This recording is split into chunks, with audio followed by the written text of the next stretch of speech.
को कहां तक उठाना पड़ता है।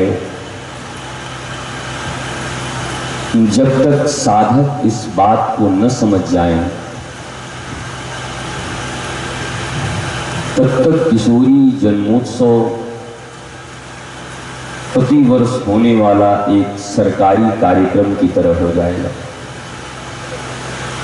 जैसे गांधी जी की जयंती मनाते हो, शास्त्री जी की जयंती मनाते हो, औपचारिकताएं पूरी करके माला डाल के और हो गया काम, निपट गए।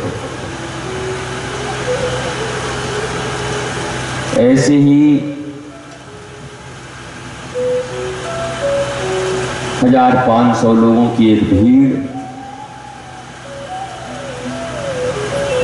आयोजकों का 4 दिन से मेहनत, गली गली घूम के लोगों को बुलाना, कुछ रुपए को खर्च कर देना, और कल से ये टेंट भी गायब और तुम्हारे हृदय से किशोरी जी भी गायब, दोनों एक साथ गायब।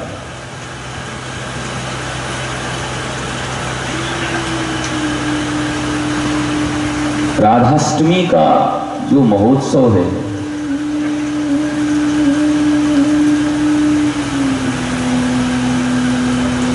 श्री कृष्ण को तो बहुत जानते हैं दुनिया में लोग, राधा को बहुत कम जानते हैं, और जो जानते भी हैं वो लैला मजनू की तरह जानते हैं।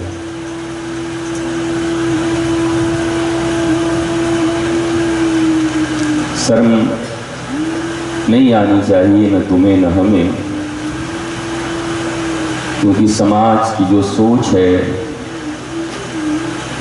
उसके अनुरूप ही संत अपनी वाणी प्रखर करते हैं। क्या आप नहीं कहते जब मोहल्ले में, गांव में कोई बेटा बेटी भाग जाए तो क्या कहते हैं? रासलीला रचा गए।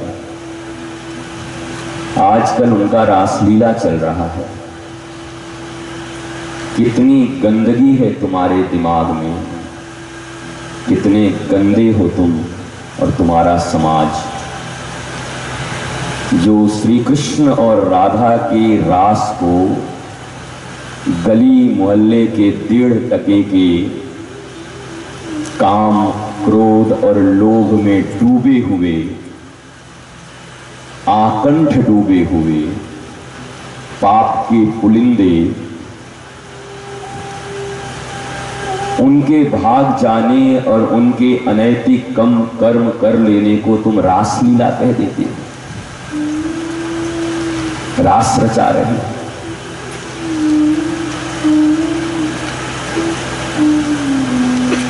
जब तक रास के महत्व को नहीं समझ लेते तब तक श्री राधा को समझने का कोई उपाय कहां है।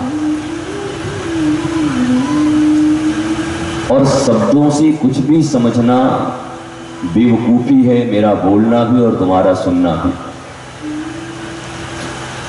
क्योंकि शब्द से श्री किशोरी समझ में थोड़ी ही आती। शब्द से समझ में आ जाती तो सालों साल निरंतर इन आंखों से अश्रु जल बरसाते हुए जो अनंत साधक ब्रजमंडल में साधना करते हैं किशोरी जी के एक दरस पाने को, तो फिर उस साधना की जरूरत भी क्या थी? वो भी किसी राधाष्टमी के पांडाल में बैठ के 1 घंटे चर्चा सुन के चले जाते और राधा रानी को समझ लेते, राधा रानी से प्रेम हो जाता।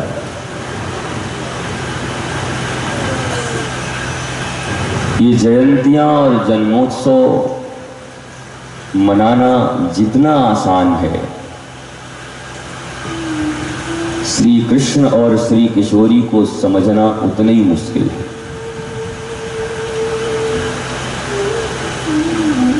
ये भीड़ कोई धार्मिक भीड़ है ऐसी कहीं भी नहीं जा सकती, धर्म भीरू भी हो सकती है,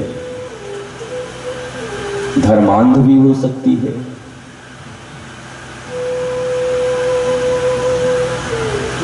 और कृष्ण और राधा तो उसे ही मिलते हैं जो जागृत हो, जिसके आचरण कैसे हो ये तो पता नहीं, पर जागरण हो उसके जीवन में। क्योंकि मैं आचरण के बहुत पक्ष में नहीं रहता, आचरण 2 नंबरी होता है।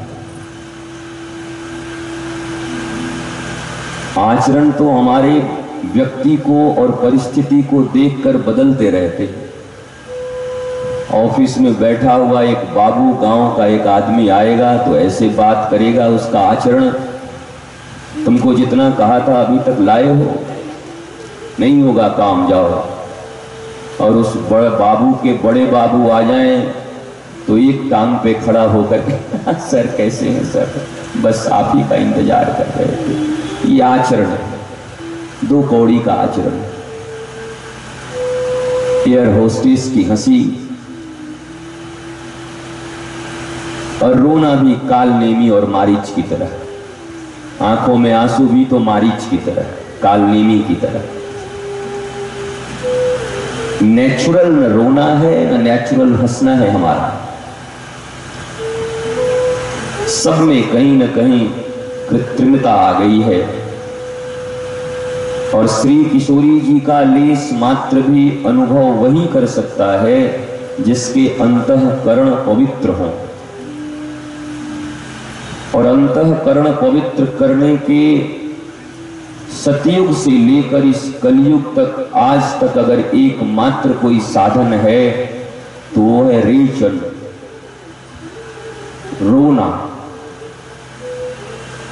चैतन्य महाप्रभु हो, कबीर हो, नामदेव हो, मीरा हो, इनकी जिंदगी रोते रोते निकल गई। आप कहोगे गुरुजी ये कैसी बात सिखा रहे हो, धर्म में तो हम हंसने आते हैं, आप रोना सिखा रहे हो। तुम्हारे हंसने में भी वो मस्ती नहीं जो मीरा के रोने में मस्ती। तुम्हारा हंसी भी झूठा 2 कौड़ी का, मीरा की रुलाई ओरिजिनल है। मीरा जब रोती भी है तो अंग अंग से कृष्ण का नाम का स्फुरण होता है। जो उनके आस पास आ जाए, पापी से पापी और गर्हित से गर्हित व्यक्ति को भी कृष्ण नाम का करंट लग जाता है। ऐसा रोना है श्री मीरा का। इसलिए बुद्ध पुरुष कभी आचरण के ऊपर ध्यान नहीं देते, तुम्हारा आचरण कैसा है, आचरण जैसा भी हो चलेगा। बुद्ध पुरुषों के ही आचरण कहाँ ठीक रहे। कोई खाने में लोभी तो कोई देखने में लोभी तो कोई दौड़ने में लोभी, किसी के मुंह में गाली, किसी के नाक पे क्रोध। यही तो बुद्ध पुरुष हैं सब, जितने भी तुम्हारे ऋषि हैं सब ऐसे ही। क्योंकि ये 2 कौड़ी का झूठा ओढ़ा हुआ आचरण नहीं रखते, ये जागरण रखते हैं, सदा जागृत रहते हैं, सोए हुए नहीं। और जागना किसे कहते हैं तुम जानते हो? श्री कृष्ण और राधा के प्रेम में जग जाने को ही जागना कहते हैं, बाकी सब सोना है। दुनिया में जितने भी रिश्ते नाते जो कुछ भी हैं वो तुम्हें मदहोश करके सुलाने के लिए। और श्री किशोरी जी की जयंती, जन्मोत्सव, गुरु की वाणी, ये तुम्हें जगाने के लिए। पर धीरे धीरे हमारे टेस्ट बदलते जा रहे हैं। अब चर्चाएं कहाँ होती, अब कोई गंभीर वार्ता कहाँ करता है धर्म के संबंध में। अब तो नाचो गाओ हुड़दंग मचाओ घर जाओ। कहाँ गए थे? बोला बस गए थे जन्मोत्सव में। क्या हुआ? बहुत आनंद आया, बैंड पार्टी आई थी, खूब नचाया, कुछ सीख के भी आए। नौजवान हैं तो कुछ बुराइयां ही सीख के चले गए।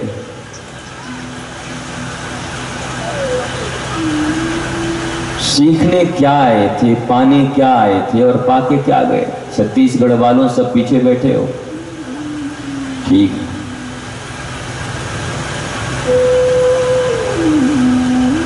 इसलिए मैं चाहता हूं कि तुम्हारा मन पहले किशोरी के जन्मोत्सव के योग्य बन जाए, काबिल बन जाए। दांत में पान, मुंह में सिगरेट, हृदय में गंदगी, विचार में धन, मन कहीं पता नहीं किस संडास में फंसा हुआ होगा और बैठ गए किशोरी का जन्मोत्सव कराने। भैया हम तो राधा रानी के जन्मदिन में आए हैं, हम तो जन्मदिन मनाएंगे। पर मोह की जो जंजीर है वो अभी तक टूटी नहीं। कितनों के तो इसी दौरान सुनते सुनते फोन आ जाएं तो 1 मिनट नहीं लगता कान में फोन लगाते। बस वहीं पर तुलना हो गई कि किशोरी का जन्मोत्सव महत्वपूर्ण है या जिस नासपीटे का फोन आया है उसका फोन अटेंड करना जरूरी है। अब तो धीरे धीरे जागृत हो रहे हैं हमारे श्रोता, क्योंकि मैं झिड़क देता हूं, भगा देता हूं, 1 मिनट में भाग जाए यहां से, दोबारा आना मत। तो कुछ ट्रेंड हो रहे हैं लोग कि आगे बैठ के मोबाइल निकाल लेना, सुन लेना, ये बंद हो रहा है और होना भी चाहिए।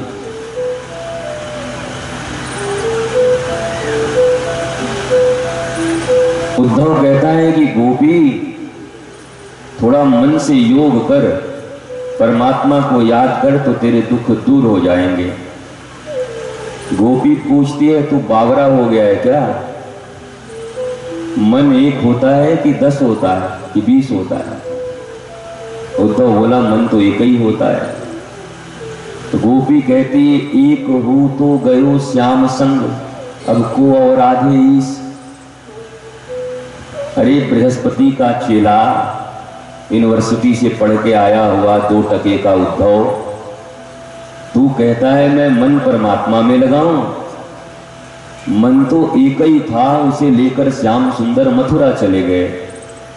अब कौन से मन को तेरे ईश्वर में लगाऊं? कहां से नया मन पैदा करूं?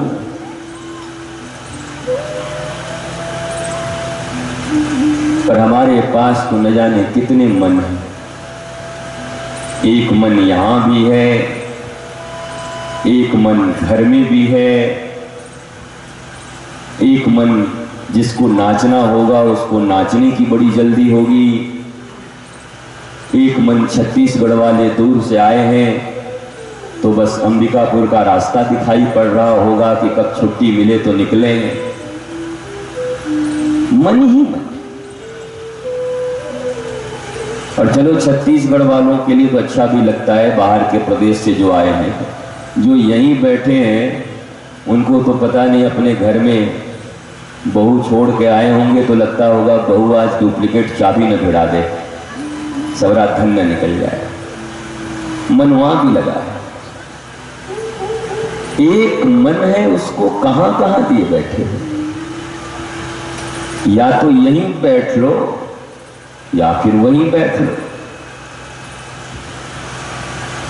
जब गुरु कुछ कहते हैं, संत कुछ कहते हैं तो उसका इतना ही तात्पर्य है कि तुम्हारा मन जो बाहर लोट-पोट कर रहा है जगत की माया में, वो थोड़ी देर के लिए किशोरी जी के चरण में आ जाए।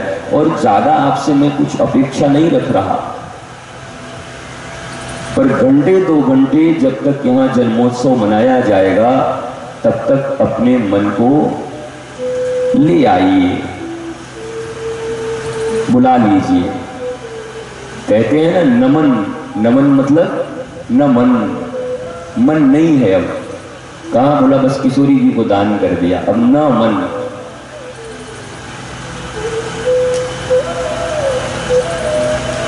इसलिए श्री राधा रानी के उस रस को पाने के लिए, उपलब्ध होने के लिए हमारी तैयारी भी जरूरी है।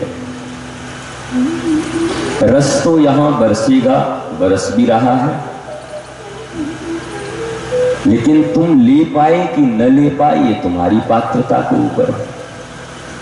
आज मुझे एक व्यक्ति कह रहे थे कि आज प्रातः जो सत्संग हुआ, बोला हृदय के तार खिल गए, आनंद आ गया, मानो प्रातः प्रातः ही किशोरी जी की करुणा लुटा दी गई।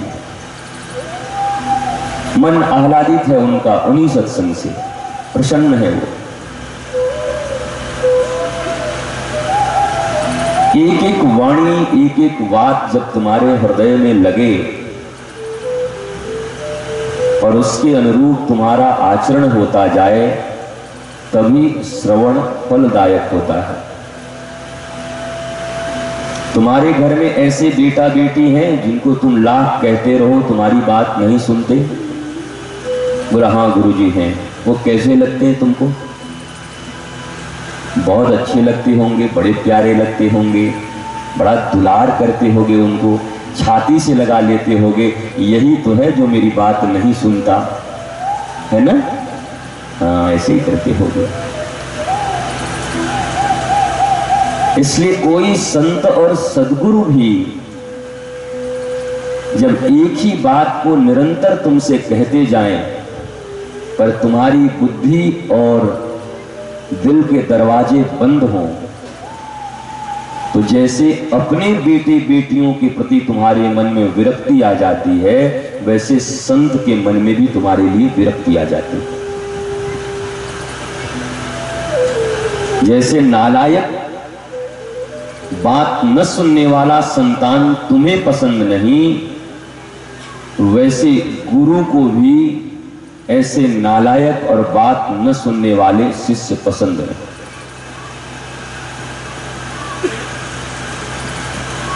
आपके लिए पैमाना दूसरा होगा और उनके लिए दूसरा होगा। और एग्जामिनेशन लेने के लिए तप से खड़े हो जाओगे, गुरुजी को इतना क्रोध करना उचित है क्या?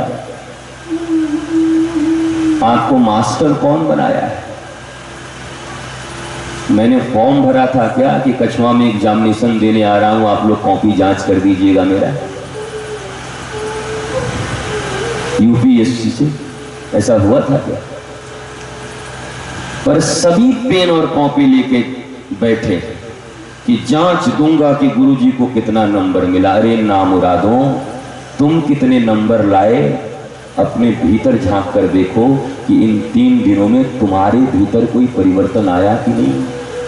कि तुम जहां खड़े थे, गड़े थे, अड़े थे, वहीं के वहीं पर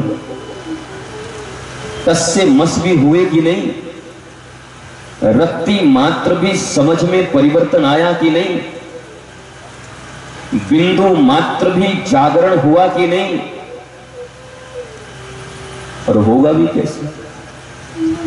दृष्टि एक है, या तो अपने भीतर झांक लो या दूसरे के भीतर झांक लो। उस दृष्टि को तो तुमने छोड़ रखा है लोगों और गुरुजी के लिए, तो अपने भीतर तो अंधकार है, जांच सकते ही नहीं।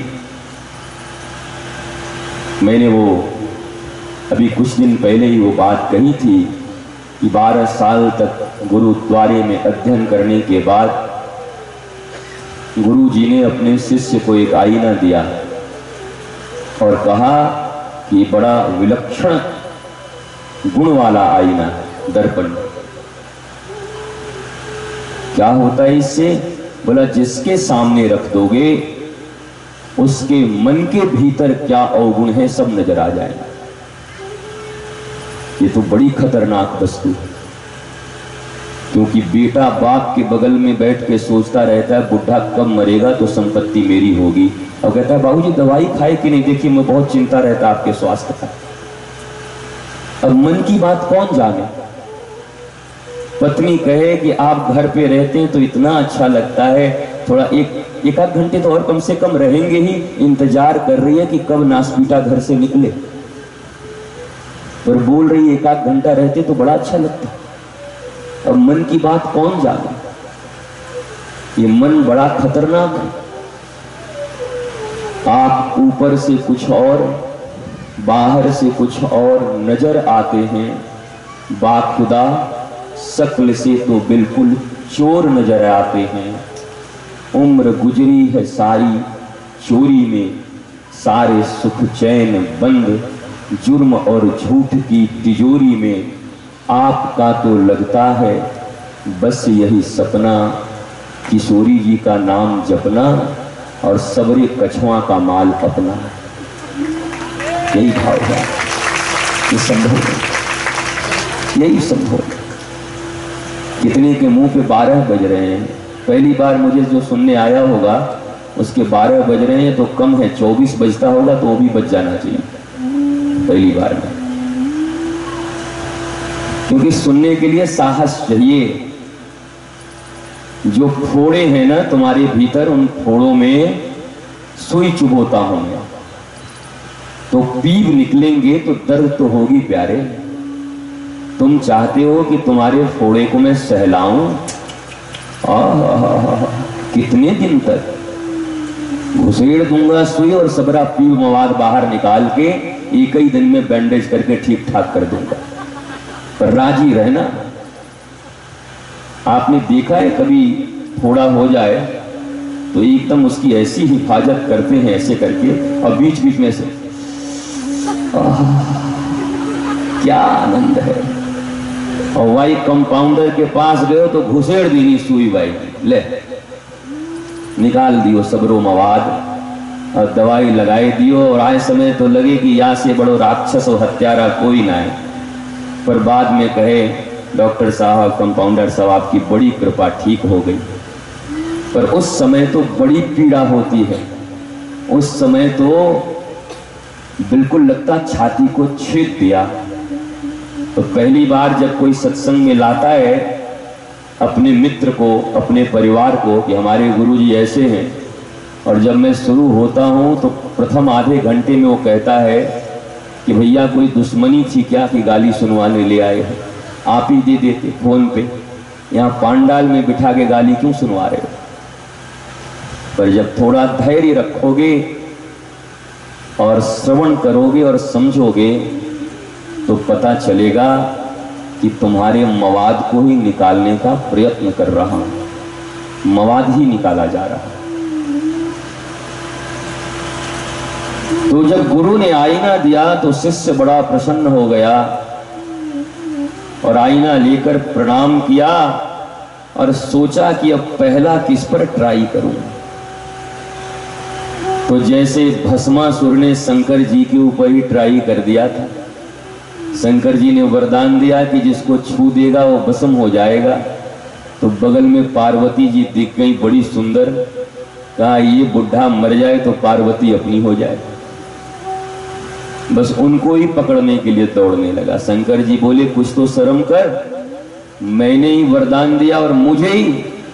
बोला तो आपसे ज्यादा ट्राई किस पे हो सकता है, ट्रायल ले लेता हूं एक बार। और फिर वो अलग कहानी है, भगवान कैसे बचे वो तो अलग बात है। ऐसे ही इस शिष्य ने भी आईना लिया और गुरुजी दूसरे से बात कर रहे तो चोरी से धीरे से गुरुजी के मुंह की तरफ कर दिया कि देखूं तो, और देखा तो गुरुजी बड़े क्रोधी, उसमें लिखा गुरुजी क्रोधी हैं, गुरुजी लोभी भी हैं, गुरुजी में भी ममता है, गुरुजी में भी मोह है। अब जब वो देखा तो उसका दिल टूट गया। जिन गुरुजी को मैं भगवान समझता था उन गुरुजी में भी क्रोध, उनमें भी लोभ,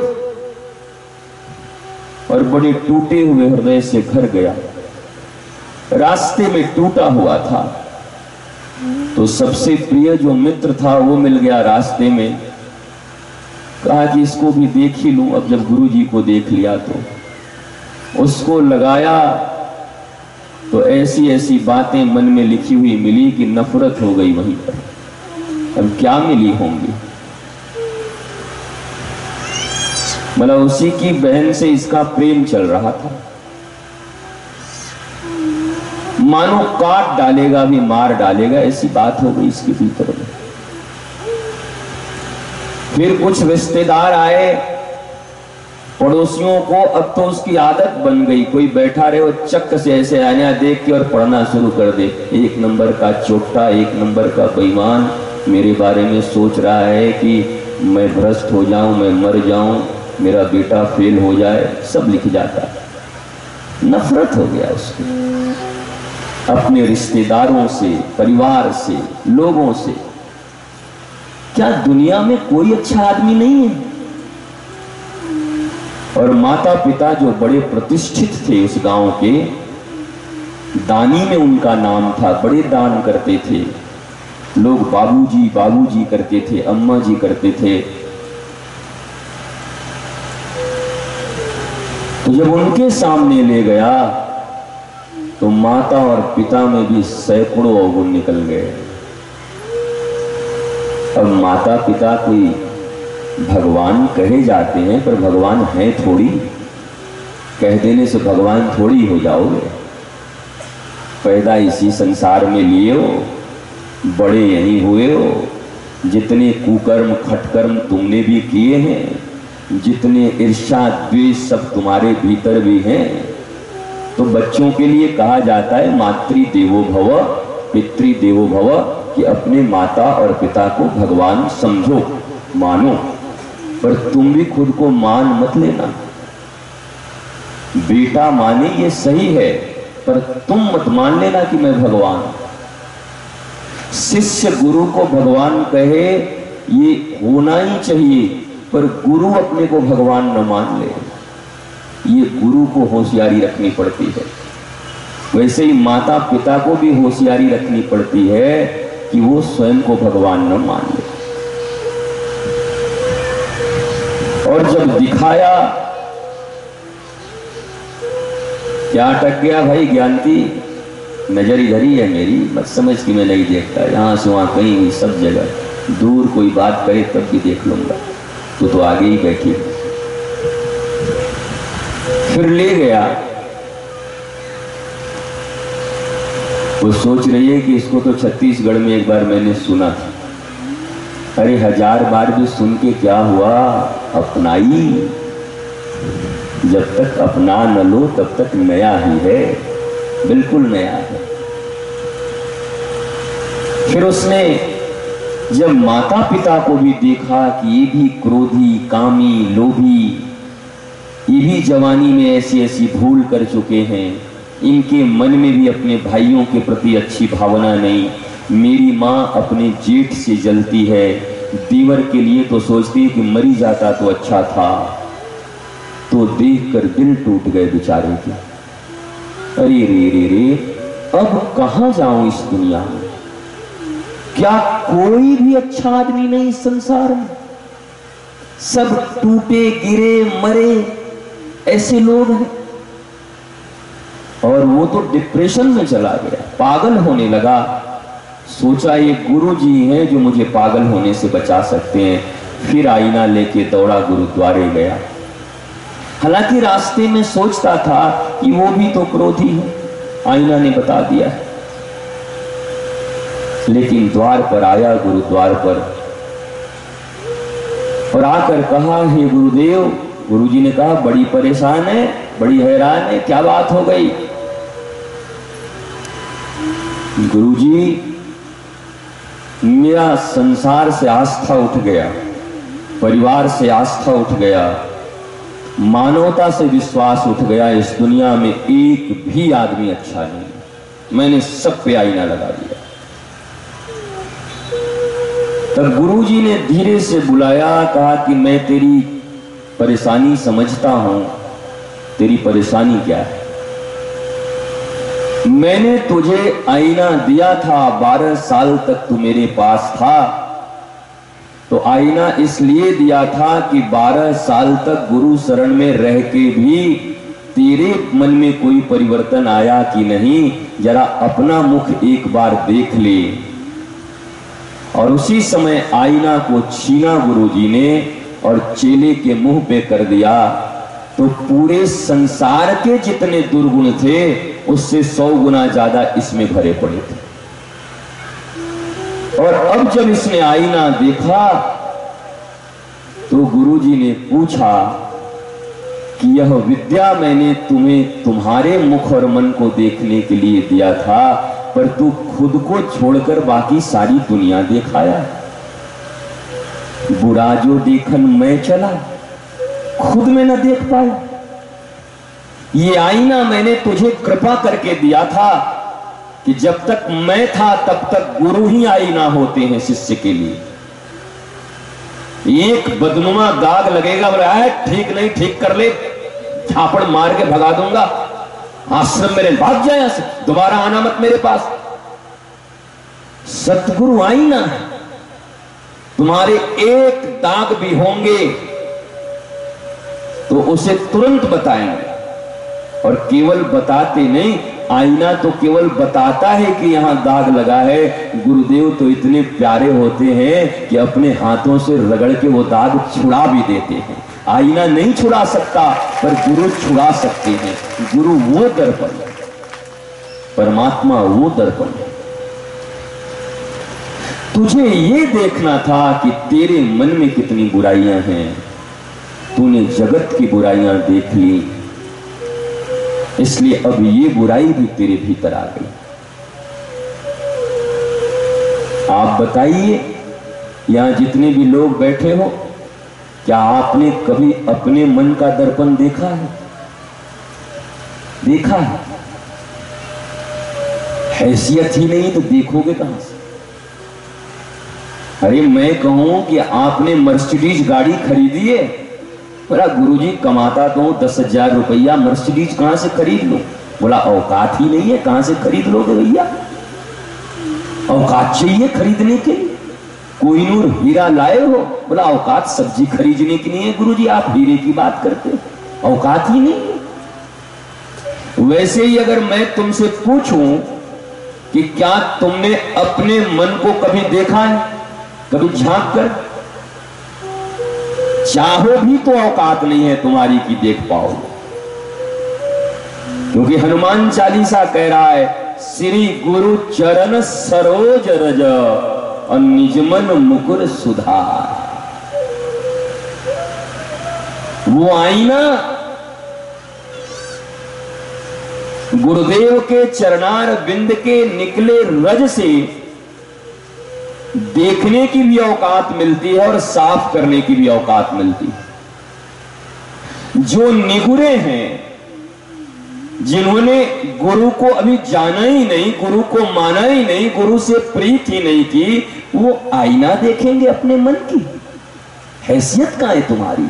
अगर तुम ऐसा कहोगे तो गोस्वामी तुलसीदास और गणेश जी जिनकी चतुर्थी मना रहे हो, दोनों झूठे साबित हो जाएंगे। सबरा धर्म लड़खड़ा के गिर जाएगा तुम्हारा यहीं पर, पांडाल की तरह। क्योंकि बोलने वाले गोस्वामी जी और लिखने वाले गणेश जी, और कह दिया था गोस्वामी जी ने कि विचार करके लिखिएगा, गड़बड़ी होगा तो सुधार दीजिएगा। तो गणेश जी ऐसे ही थोड़े ही लिखे होंगे, बोलते जरूर थे गोस्वामी जी, पर जहां थोड़ी बहुत गड़बड़ लगती थी बिना बोले ही कलम सुधार देते थे। गोस्वामी तो थोड़ा लगता है भाव में ज्यादा ही है, कुछ ज्यादा ही बोल रहे हैं, उसको ऐसे लिख दो। गणेश जी लिखते थे तो पहली लाइन लिख दिया, श्री गुरु चरण सरोज रज निज मन मुकुर सुधार। मुकुर माना आईना, वही जो गुरुजी आईना दिए थे। बिना गुरुदेव के चरणार बिंद के रज के न आईना देखने की हैसियत है, और न उस आईने में लगे कालिक और धूल को मिटाने की हैसियत है। और फिर बैठ गए आके यहां राधाष्टमी मनाने, फिर बैठ गए यहां राधा जी का जन्मोत्सव कराने। जब श्री गुरु चरण सरोज रज मिला ही नहीं, तो राधा रानी के गुणगान करने का औकात, हैसियत, अधिकार किसने दिया तुमको? क्योंकि गणेश जी तो साफ लिख रहे हैं, श्री गुरु चरण सरोज रज और निजमन मुकुर सुधार। और तब जब मन सुधर गया, तब वर्णव रघुबर विमल जसु जोदायक फलचार। पहली सीढ़ी चढ़े नहीं और छत पे चढ़ने की तैयारी। पहले क्लास में एडमिशन हुआ नहीं, पापा को बोलते हो कि पापा एक ही बार में हाई स्कूल पास करवा दो ना। बाप का स्कूल है क्या उनका? करवा देंगे कि बाप की गवर्नमेंट है उनकी। स्टेप, सीढ़ियां, अस्तर, जब तक साधक के अस्तर नहीं बनते तब तक साधक न कृष्ण के पास पहुंच सकता है न राधा के पास पहुंच सकता है। नाम ले सकता है, नाम लेने में कोई रोक नहीं, कोई जुबान में ताला नहीं लगा। और राधा रानी का नाम कोई ओसामा बिन लादेन का नाम नहीं है कि लेने में कोई रोक देगा या आतंकवादी कहला जाओगे, जितना लेना है लो। पर होगा क्या?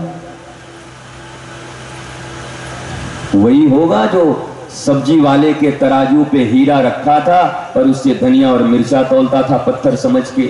और जब जौहरी आया, पहचान कराई, तो पता चला रोज 10 रुपए कमाने के लिए मैं इतना पसीना बहाता था, हमारे तराजू पे ही 5 करोड़ रखा था, पता ही नहीं था हमें। तो था तो उसके पास। वैसे ही राधा नाम ले लेने से क्या होगा? या राधा रानी के जन्मोत्सव में थोड़े कमर झमका लेने से क्या हो जाएंगे? या फूल पत्ती और मिश्री ला करके थोड़ा चढ़ा के, और हमारी जैसे एक मैया आती है गंगा जल लेके, बेलपत्तर, उसका भाव अच्छा है बिचारी का, वो बहुत अच्छी है। या तो एकदम निरे मूर्ख रहोगे तब ठाकुर जी मिल जाएंगे, या तो एकदम ज्ञान की पराकाष्ठा पर रहोगे तब ठाकुर जी मिल जाएंगे। हमारी तुम्हारी स्थिति कैसी है? न बराती के हैं न घराती के। न हम ज्ञान की पराकाष्ठा पर हैं और न हम निरे मूर्ख हैं। कालिदास निरा मूर्ख था, काम बन गया। गोस्वामी तुलसीदास निरे मूर्ख थे, मूर्ख ही तो थे। जो लाश के ऊपर तैर कर सांप को पकड़ के बीबी से मिलने चले गए, मूर्ख ही तो ऐसा करेगा, और कौन करेगा? जिस बीबी से मिलने जा रहे हो, जिस सांप को पकड़ के एक दांत मार के पलट गया होता तो बीबी के सिंदूर पूछ गए होते, मिल लो फिर जाके बीबी से। निरा मूर्ख ही था गोस्वामी तुलसीदास, तो भगवान ने कृपा कर दिया। या तो एकदम मूर्ख रहो, अबोध, अबुद्ध, जो बच्चा बोल नहीं सकता, चल नहीं सकता, कह नहीं सकता, उसका हर ख्याल मां रखती है। दादी लोगों को यह भी पता होता था कि ऐसे मुंह करके रो रहा है तो कान में दर्द है। अब आप तो मैया हो ही नहीं, आप तो मां कैसे कहूं आपको? आप तो माँ के योग्य जैसे बच्चे को पालते हैं, आप पाली कहां हो बच्चों को? गांव में तो पालते भी, शहर में कहां पालते। पर मैं देखा हूं दादी लोगों को बच्चे के रोने के स्टाइल से बता दे कि पेट में दर्द है, कि कान में दर्द है, कि भूख लगी है, कि सोना है, वो बता दे। आज की तो ऐसी बेकुली मैया है कि बच्चा रोए जा रहा है, अरे क्यों रो रहा है? अरे हमको भी पता नहीं चल रहा काहे रो रहा है। तेरा बेटा है, तुझे भी पता नहीं तो किसको पता चलेगा? तू तो जान कम से कम। तेरे तार जुड़े हुए, 9 महीने तक नाल जुड़ी थी दोनों को एक दूसरे के साथ, नाभि जुड़े हुए थे। सारी संवेदनाएं एक दूसरे की आर पार हो रही थी। केवल ब्लड ही नहीं आ जा रहा था, केवल तुम्हारे खून से पल ही नहीं रहा था, तुम्हारी संवेदनाओं को भी ग्रहण कर रहा था और तुम भी उनकी संवेदना को ग्रहण कर रही थी। वैज्ञानिक अवधारणा तो यही कहता है, वैज्ञानिक दृष्टिकोण तो यही कहता है। इसलिए मां बच्चे के रोने को पहचान कर उसके दर्द का अनुमान कर लेती थी। मां हो तो किशोरी जी जैसी। बरसाने में एक सीढ़ी के नीचे आदमी आके रात में रो रहा था 12 बजे, तो मां ने पूछा किशोरी जी ने कि हो देखो किशोर तुम्हारे रहते कौन रो रहा है? तो ठाकुर जी ने आंख बंद किया, उसके बाद पोथी निकाली। बाप का नाम झामलाल, बेटे का नाम श्यामलाल, बीबी का नाम कचौड़ी लाल, कचौड़ी देवी, पता नहीं क्या क्या रहा होगा। और पढ़ के कहा हाँ ये बड़ा पापी है, इसका अभी तो इसको भी 2 साल रोना है इसे ही। वो फिर बोला किशोरी जी ने कि फिर भी बताओ ये ऐसे रोना उचित है क्या यहाँ पर मेरे द्वार के नीचे? किशोरी जी ने कहा मुझे ऐसा लगता है कि मेरे लिए रो रहा है, मेरी प्राप्ति के लिए। ठाकुर जी ने कहा बावरी हो गई हो क्या, हिसाब मेरे पास है। क्योंकि वो जो परमात्मा है श्री कृष्ण, वो हम सबके हृदय में बैठा है कागज और कलम लेकर। जैसे हमारी ललिता सखियां और मधुमंगल सखा को मैंने कहा था डायरी और पेन रखना, और जो भी नए लोग आए उनका नाम नंबर पता लिखना, उनसे संबंध रखना, उन्हें गुरु के कार्यक्रम के विषय में बताना, कहीं कुछ भी हो तो उन्हें फोन करना। ये बात दिगर है कि आपने लिखा कि न लिखा है आपके ऊपर, उम्मीद तो नहीं है क्योंकि डायरियां आपके हाथ में नहीं। कहा तो मैंने पहले ही दिन, पर आपने सुना नहीं। आपकी गुरु भक्ति तो चूक गई, गुरु आदेश का तो आपने उल्लंघन किया।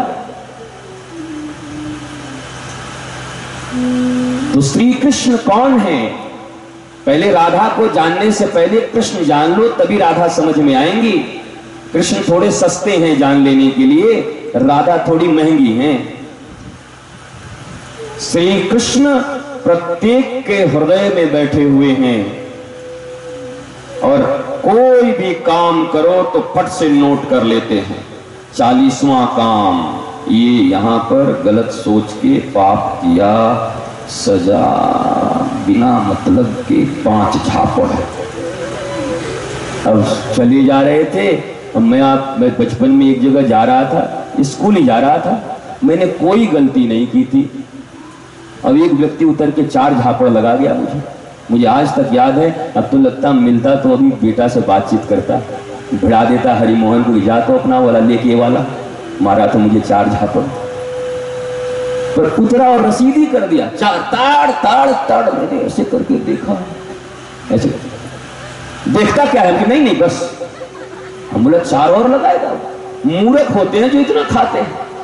ये तो बंगाली बाबू का बात हो जाएगा। ट्रेन में चले जा रहे थे, पत्नी थी, बेटी थी, बेटा था, और बक्सर का एक आदमी, बिहारी आदमी, और बीच रास्ते पे बैठा था। तो बंगाली बाबू बोलते थे बाबा हमें पादीबो पादीबो पादीबो। वो बोलता था मैं यहाँ पाँव दूंगा आगे जाऊंगा, और चुपचाप सुन रहा था। गमछे में बाटी चोखा बांधा हुआ था, बिहार का आदमी, और बाटी चोखा न हो गई रखा हुआ था। और फिर अभी भी बातचीत हो रही है, आप दोनों हट जाइए अलग अलग, बहुत अपराध है ये, घोर अपराध, बिल्कुल न करिए, दूर जाइए। अगर कोई परेशानी है तो हो आइए, कहीं जाना है तो।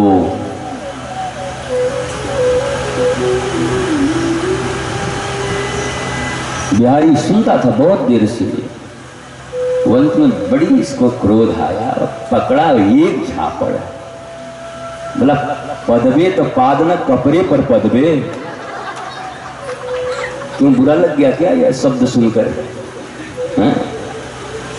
थोड़े नंगे शब्द सुनकर अच्छे नहीं लगते ना, पर सबके जीवन में तो यही, उससे दूर भी कहा। मारा 4 झापड़। पत्नी ने देखा और बेटी ने देखा तो मुस्कुराहट आ गई। अब ऐसा होगा कि घर में शेर बनता होगा, पत्नी को दबा के रखा होगा, ये बेचारी मार न पाती होगी, कही होगी कि आज काली माँ ने क्या बदला लिया है, 4 ही क्यों लगाया, ससुरे को 40 लगाना। कई पत्नी तो यही सोचती रहती है 2-4 झापड़ खा जाए कहीं, क्योंकि घर में शेर बना रहता है हर समय। अब भाई 2 झापड़ लगाई, अब बेचारी क्या बोलेगी? 2 झापड़ लगाई, लगा दो, लेकिन बाहर 4 झापड़ खा के भी आओगे एक दिन, इसमें कोई शंका की बात नहीं है। तो अभी देखा तो सब हंसे, तो उसने बिहारी को कहा आमा के मार ले तो मार ले, अमर बहू के मेरे देखा तो एखुनी के दे देवो। मुझे मारा तो मारा, मेरी बीवी को मार के दिखा तो काट दूंगा अभी। और बिहारी भी लिट्टी खा के ऐसे ही मस्था उठा, पटाख से बीवी को भी एक थप्पड़। उड़ी बाबा, बहू के भी मेरे दिले उको मां, हमार बहू के मार ले तो मार ले, एक बार मैं के मेरे दिखा के दे दो। मैं माने बेटी, मतलब बेटी को मार के दिखा, काट दूंगा। अब बिहारी मौज में था, पटाख बेटी को। तो बेटा बगल में बैठा था, बाबा আমার মেয়েটা তো মেরে দিলে, এইবার আমার ছেলেকে যদি তুমি স্পর্শ করে দিলে না কেটে ফেলে দেবো। वो थोड़ा और बंगाली लोग बड़ी तेज बोलते, अपने ही बच्चे को बुलाएंगे इसी घर में, यहीं पे है, और पापाई, अरे यहीं तो बैठा है। मैं रहा हूं बंगाल में, बांग्लादेश में भी रहा हूं, इतने बगल में दोनों बैठे। ओ बाबा की कर छो? अरे भाई बोल ना। पापा क्या कर रहे हो? तो ऐसा बोलती, तेजी से बोलती। बेटे को भी मारा और बिहारी जाके बैठ के उधर सीट पर बैठ रहा। तो पत्नी ने पूछा और बेटी ने कि खुद तो झापड़ खाए थे, हमको क्यों खिलवाया? कहा घर में जाके सब हंसते कि कैसा खाए थे, अब कोई नहीं हंसेगा। 1 पीस गर्मा गर्म सब खा गए, अब कोई नहीं बोलेगा। ये हमारी समाज है, ये हमारा दुनिया है। हम खा गए तो खा गए बेटा, ये बचा कैसे है?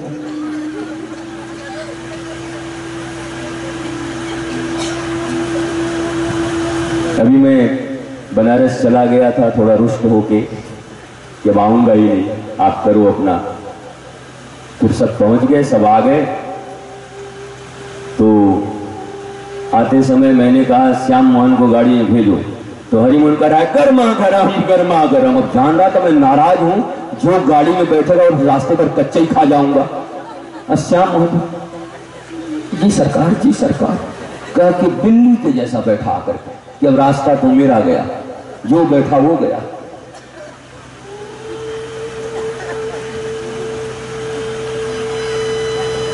तो माता पिता को भगवान कहते जरूर हैं, पर हमें भगवान स्वयं को सोचना नहीं चाहिए। हम एक मनुष्य भी बन जाएं वो बहुत बड़ी बात है। मुगालते में न रहें, ये सोचें कि हम मनुष्य भर बन जाएं, भगवान के लिए न सोचें।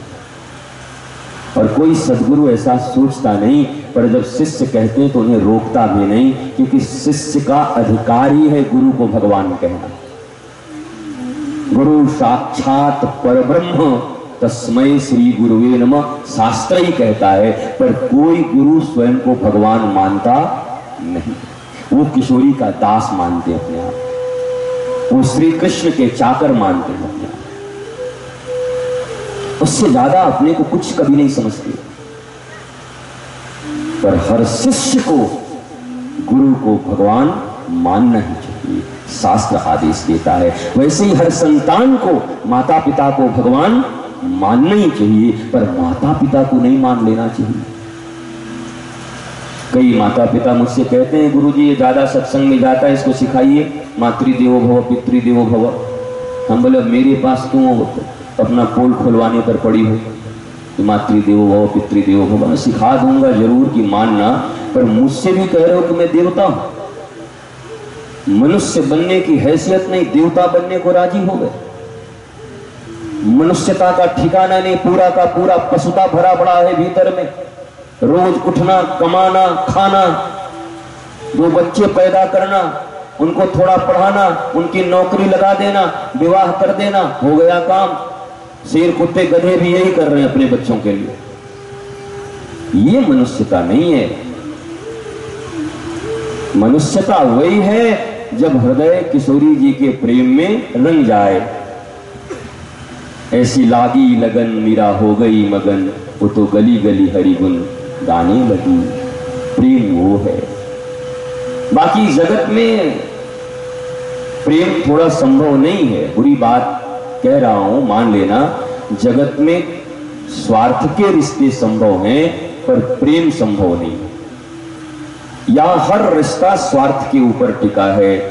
थोड़ा सा भी किसी का पूंछ दबाओगे तो वो काट लेगा। जब तक एक दूसरे के नीड्स को हम पूरा करते हैं, एक दूसरे के रिक्वायरमेंट को पूरा करते हैं, तब तक तो फेविकोल का जोड़ लगा हुआ है, पर एक दिन जरा किसी के स्वार्थ को पूरा न करो, ये जोड़ पानी का जोड़ बन जाए, एक ही दिन में टूट जाए। कितना भी अच्छा हो, आप कहोगे नहीं ऐसा नहीं भैया, हजारों तलाक हो रहे हैं, हजारों हत्याएं हो रही हैं परिवार में, हजारों मुकदमे हो रहे हैं परिवार में, बेटा बाप को फंसा के जेल भेज दे रहा है, बेटा बाप को भेज दे रहा है, चाचा को भेज दे रहा है। ये क्या है? ये कौन सा जोड़ है? कहां फेविकोल है? ये पानी है। थोड़ा सा स्वार्थ के ऊपर किसी ने हाथ रखा और उसी समय हम नाग बन गए, काटने के लिए तैयार हो गए। इसलिए श्रीमन महाप्रभु कहते हैं और आचार्यगण कहते हैं कि प्रेम तो केवल परमात्मा से संभव है। इसलिए लोग कहते हैं गुरुजी ऐसा करिए कि ये मुझे प्रेम करने लगे, मेरे पति देव। मैं बोला ये तो नहीं कर सकता मैं, हाँ कॉम्प्रोमाइज और अच्छे से हो जाए इसका प्रयत्न कर सकता हूं मैं। तुम उनकी जरूरतों को पूरी करो, वो तुम्हारी जरूरतों को पूरी करेंगे। तुम जिस दिन उनकी जरूरतों को पूरी करना छोड़ दोगे, फिर देख लो रिश्ता कितना दिन टिकता है। अपने हो, साथ फेरे लिए हो, सिंदूर लगाया गया है, बरमाला पहनाए गए हैं, एक महीने तक मन के विरुद्ध चल के देखो, खाना नहीं बनाऊंगी, बात नहीं करूंगी, तुम्हें कुत्ता कहूंगी, जरा बोल के देखो कितने दिन तक कौन पति बर्दाश्त करता है। बोला जिंदगी नरक हो गया, इस चुड़ैल से पीछा छूटना ही चाहिए। कहां गया वो सात फेरा, कहां गए वो सिंदूर, कहां गए वो मंगलसूत्र? अगर इससे ही रिश्ते इतने तगड़े होते, कहां गया वो मां के पेट से पैदा लेना 9 महीने के बाद? अपनी पत्नी को लेकर के मां को मारने वालों की भी कमी नहीं इस दुनिया में। इसी समाज में आप देख रहे हो, अपनी बीवी की बात सुनकर मां को मार तक दे रहे हैं छापड़ से, पिता की बेइज्जती कर दे रहे हैं। इसी समाज में तो हो रहा है कि वो कहीं दूसरे मंगल ग्रह पे हो रहा है, यही हो रहा है। इसलिए ये मत कहिए कि गुरुजी मुझे प्रेम सिखा दीजिए इनसे करना। ये कहिए कि ये जो रिश्ता बन के आया है, किसी कारणवश कोई न कोई कर्ज है हम दोनों के बीच, तो जब तक ये रिश्ता है सौहार्द पूर्वक इसका निर्वाह हो जाए, हम दोनों अच्छे से रहें और दोनों मिलकर भगवान का भजन करें, ऐसी कृपा कर दो गुरुदेव। ये मांगो, ये कहो। और कितने लोग कहते हैं इनको भगवान से ज्यादा प्रेम हो गया है, ऐसा कर दीजिए कि सारा प्रेम मेरे में चला है। ऐसा पाप मैं क्यों करने ना, थोड़ा बहुत जो तुम्हारे तरफ बचा हुआ है वो भी कान भर के इधर करवा दूंगा। तो अगर भगवान से हटा दो, इनको मेरी तरफ ले आओ। वो बेचारा इतना मुश्किल से रस्सी उस्सी पकड़ के निकला है, कुआं से निकलना चाह रहा है, और तुम कह रहे हो गुरुजी कैंची लगा के इसकी रस्सी काट दो, जान ले लो उसका। प्रहलाद ने यही तो अपने बाप को कहा। पिता ने पूछा कि तू तो बड़ा ज्ञान सीख के आया, पटर पटर करता है, जरा एक बात मुझे भी समझा। तो प्रहलाद ने कहा पिताजी दुनिया का सबसे बड़ा आश्चर्य मुझे ये लगता है कि हर व्यक्ति गृहांध कूपम में पड़ा हुआ है। गृहस्थी में नहीं, गृहस्थी तो अच्छा धर्म है, गृहस्थी तो एक आश्रम है, गृहस्थ आश्रम। गृहांध कूपम, अंधे गृह के कुएं में गिरे हुए हैं, जहां केवल शयन भोजन और मैथुन है। न कोई राधा, न कोई कृष्ण, न कोई जीवन में सद्गुरु, न जीवन में आत्मा को पहचानने की आतुरता, न राधा रानी के लिए इन नयनों से निर्झरित झरते हुए अश्रु जल, न कृष्ण के वियोग में रोता हुआ ये चेहरा। केवल बस यही 3 चीजें, खाओ, कमाओ, सो, मरो। गृहांध कूपम। तू उठा के पटक दिया हिरण्यकश्यप ने, नालायक ये क्या बोलता, हम क्या अंधे कुएं में? बोला पिताजी आप तो पूरे ही डूबे हुए। प्रहलाद जी भक्त हैं, प्रहलाद जी को हम लोग प्यार करते हैं, और तुम न भी करो तो ठेंगे से मत करो। प्रहलाद को तो ठाकुर जी प्यार करते हैं, आधा नर और सिंह बन के आ गए उसकी रक्षा के लिए। तुम करो चाहे भाड़ में जाओ, तुम करो ना करो, क्या फायदा, क्या फर्क पड़ता है प्रहलाद को। ठाकुर जी तो उनके लिए आ रहे हैं, तुम्हारे लिए नहीं आ रहे हैं। इसलिए प्रमाण तो ठाकुर जी हैं, प्रमाण तो शास्त्र हैं, प्रमाण तो सदगुरु हैं। वो जिनके पक्ष में है निश्चित तौर पर उसका रास्ता सही है। घबराओ मत, हमारे यहां कोई नियम नहीं है। जन्म भी होगा, अभिषेक भी होगा, और बधाइयां भी बजेंगी राधाष्टमी की, और अनंत आनंद का परिवर्षण भी होगा यहां पर। मानो ठाकुर ठाकुरानी स्वयं रस बांटने आएंगे यहां पर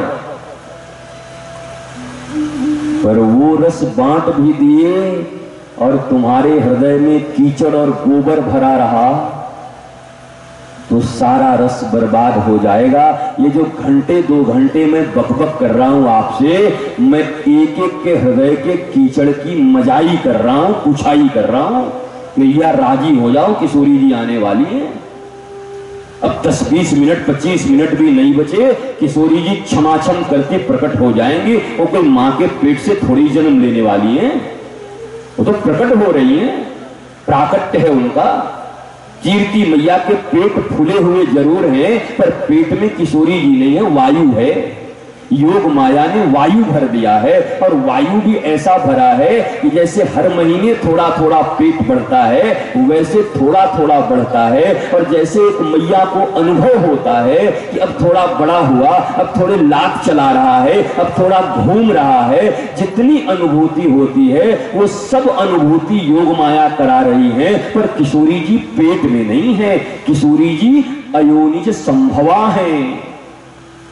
श्री जानकी और श्री किशोरी अयोनिजा हैं, किसी योनि से इनका जन्म नहीं हुआ, ये अयोनिजा हैं। और किशोरी जी की मां भी अयोनिजा हैं, कीर्ति कुमारी, उनकी मां भी अयोनिजा है। जरा इतिहास जान लो। एक राजा नृग है, राजा नृग एक छ्वापू, उनके एक बेटे हैं, उनका नाम है सुचंद्र, और दिव्य देव कन्याएं 3 हैं। एक का नाम है रत्नावली रत्नमाला, एक का नाम है कलावती, और एक का नाम है मेनका। रत्नमाला का विवाह विदेह राज जनक के साथ होता है, और किशोरी जानकी जी वहां प्रकट होती हैं। ये तीनों बहनें हैं। और मेनका का विवाह पर्वतराज हिमालय से होता है, और वहां पार्वती जी प्रकट होती हैं। और सुचंद्र के साथ विवाह कलावती मैया का होता है, और यहां कीर्ति मैया पैदा होती है। और इन्हीं कीर्ति मैया की बिटियां हैं लाली हमारी राधा रानी। ये इतिहास है, मैं बहुत ज्यादा इसमें नहीं जाता क्योंकि खानदानी बात है, पर थोड़ा तो जानना ही चाहिए कि ये कन्याएं कैसी हैं। तीनों बहनें मेनका, रत्नमाला, मेनका और कलावती, और तीनों के घर में एक जगह भोले बाबा की, एक जगह राम जी की, और एक जगह हमारे टेढ़े श्याम सुंदर की। तीनों ही बहनों की बेटियां हैं ये। उन्हीं के घर में आई राजा मृग इक्ष्वाकु वंश के। ये सुंदर इतिहास है किशोरी जी के आगमन का। किशोरी जी यहां से आ रहे हैं, और इनमें भी श्री राधा रानी की ही मां ऐसी हैं जो वो भी अयोनिजा हैं। उनका भी जन्म मां के पेट से नहीं हुआ, कीर्ति कुमारी का। कीर्ति मां भी प्रकट हुई हैं, इसलिए श्री राधा की इतनी महत्ता है।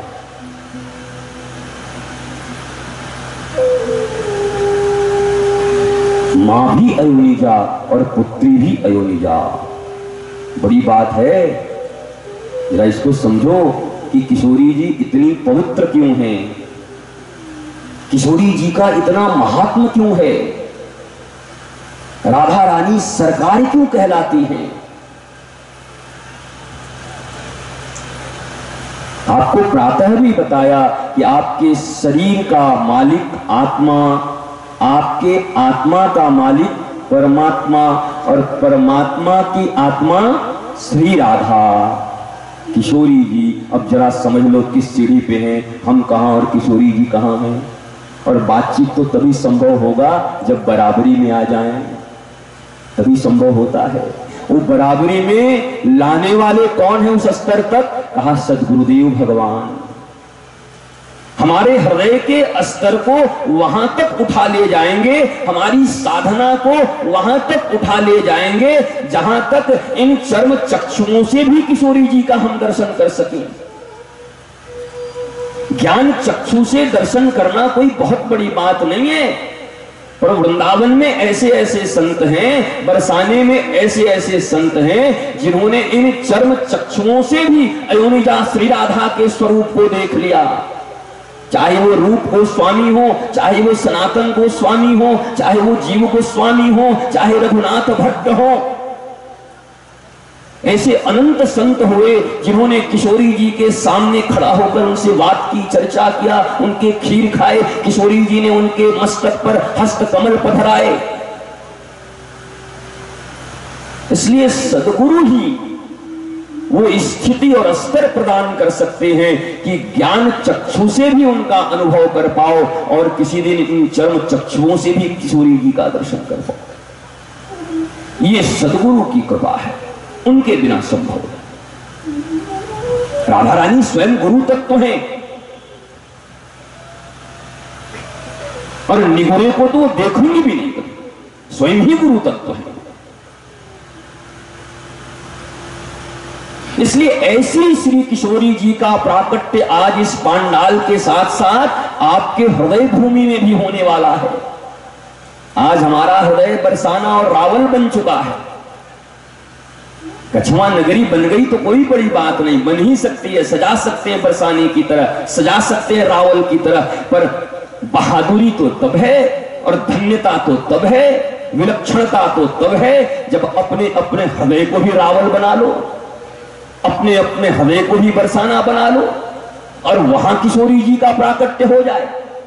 और एक बार श्री राधा आ गई तो श्री कृष्ण को बुलाने की झंझट पड़ी रहेगी क्या?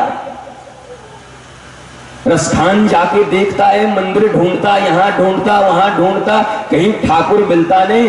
देखो कुंज कुटीर में बैठो पलोटत राधा पाया। सगरे खोज के आ गए रसखान जी, ठाकुर जी कहीं मिले ही नहीं। तो देखा कि ये कुंज बनी हुई है, कुंज में किशोरी जी आराम से सोई हुई है तकिया लगा के, और ठाकुर जी पांव दबाए रहे धीरे धीरे ऐसे करके। रसखान बोला अभी दर्शन भयो, असली दर्शन। वहां बैकुंठ में तो बड़ो राजा बन के पांव दबवा रहो है, अब यहां दबाए रहो खुद राधा को पांव। पर इसे केवल नर नारी का अगर लीला समझ ले कि एक पति अपने पत्नी का पांव दबा रहा है, इस दृष्टिकोण से अगर देखना शुरू कर दें, लोग मुस्कुराते भी हैं, हंसते भी हैं। राधा रानी के पांव कृष्ण जी दबाते हैं, आप मेरा नहीं दबा दीजिएगा क्या? तो पति कहता है दबा तो दूंगा पर थोड़ा ऊपर दबाऊंगा, यहां पर एक ही बार में काम बन जाए। पांव तो नहीं दबेगा पर गर्दन जरूर दबा दूंगा, निकल जाओगी यहां से। ये स्त्री और पुरुष के काम क्रीड़ा नहीं है, ये काम केली नहीं है, ये वासनात्मक कोई चर्चा नहीं हो रही है।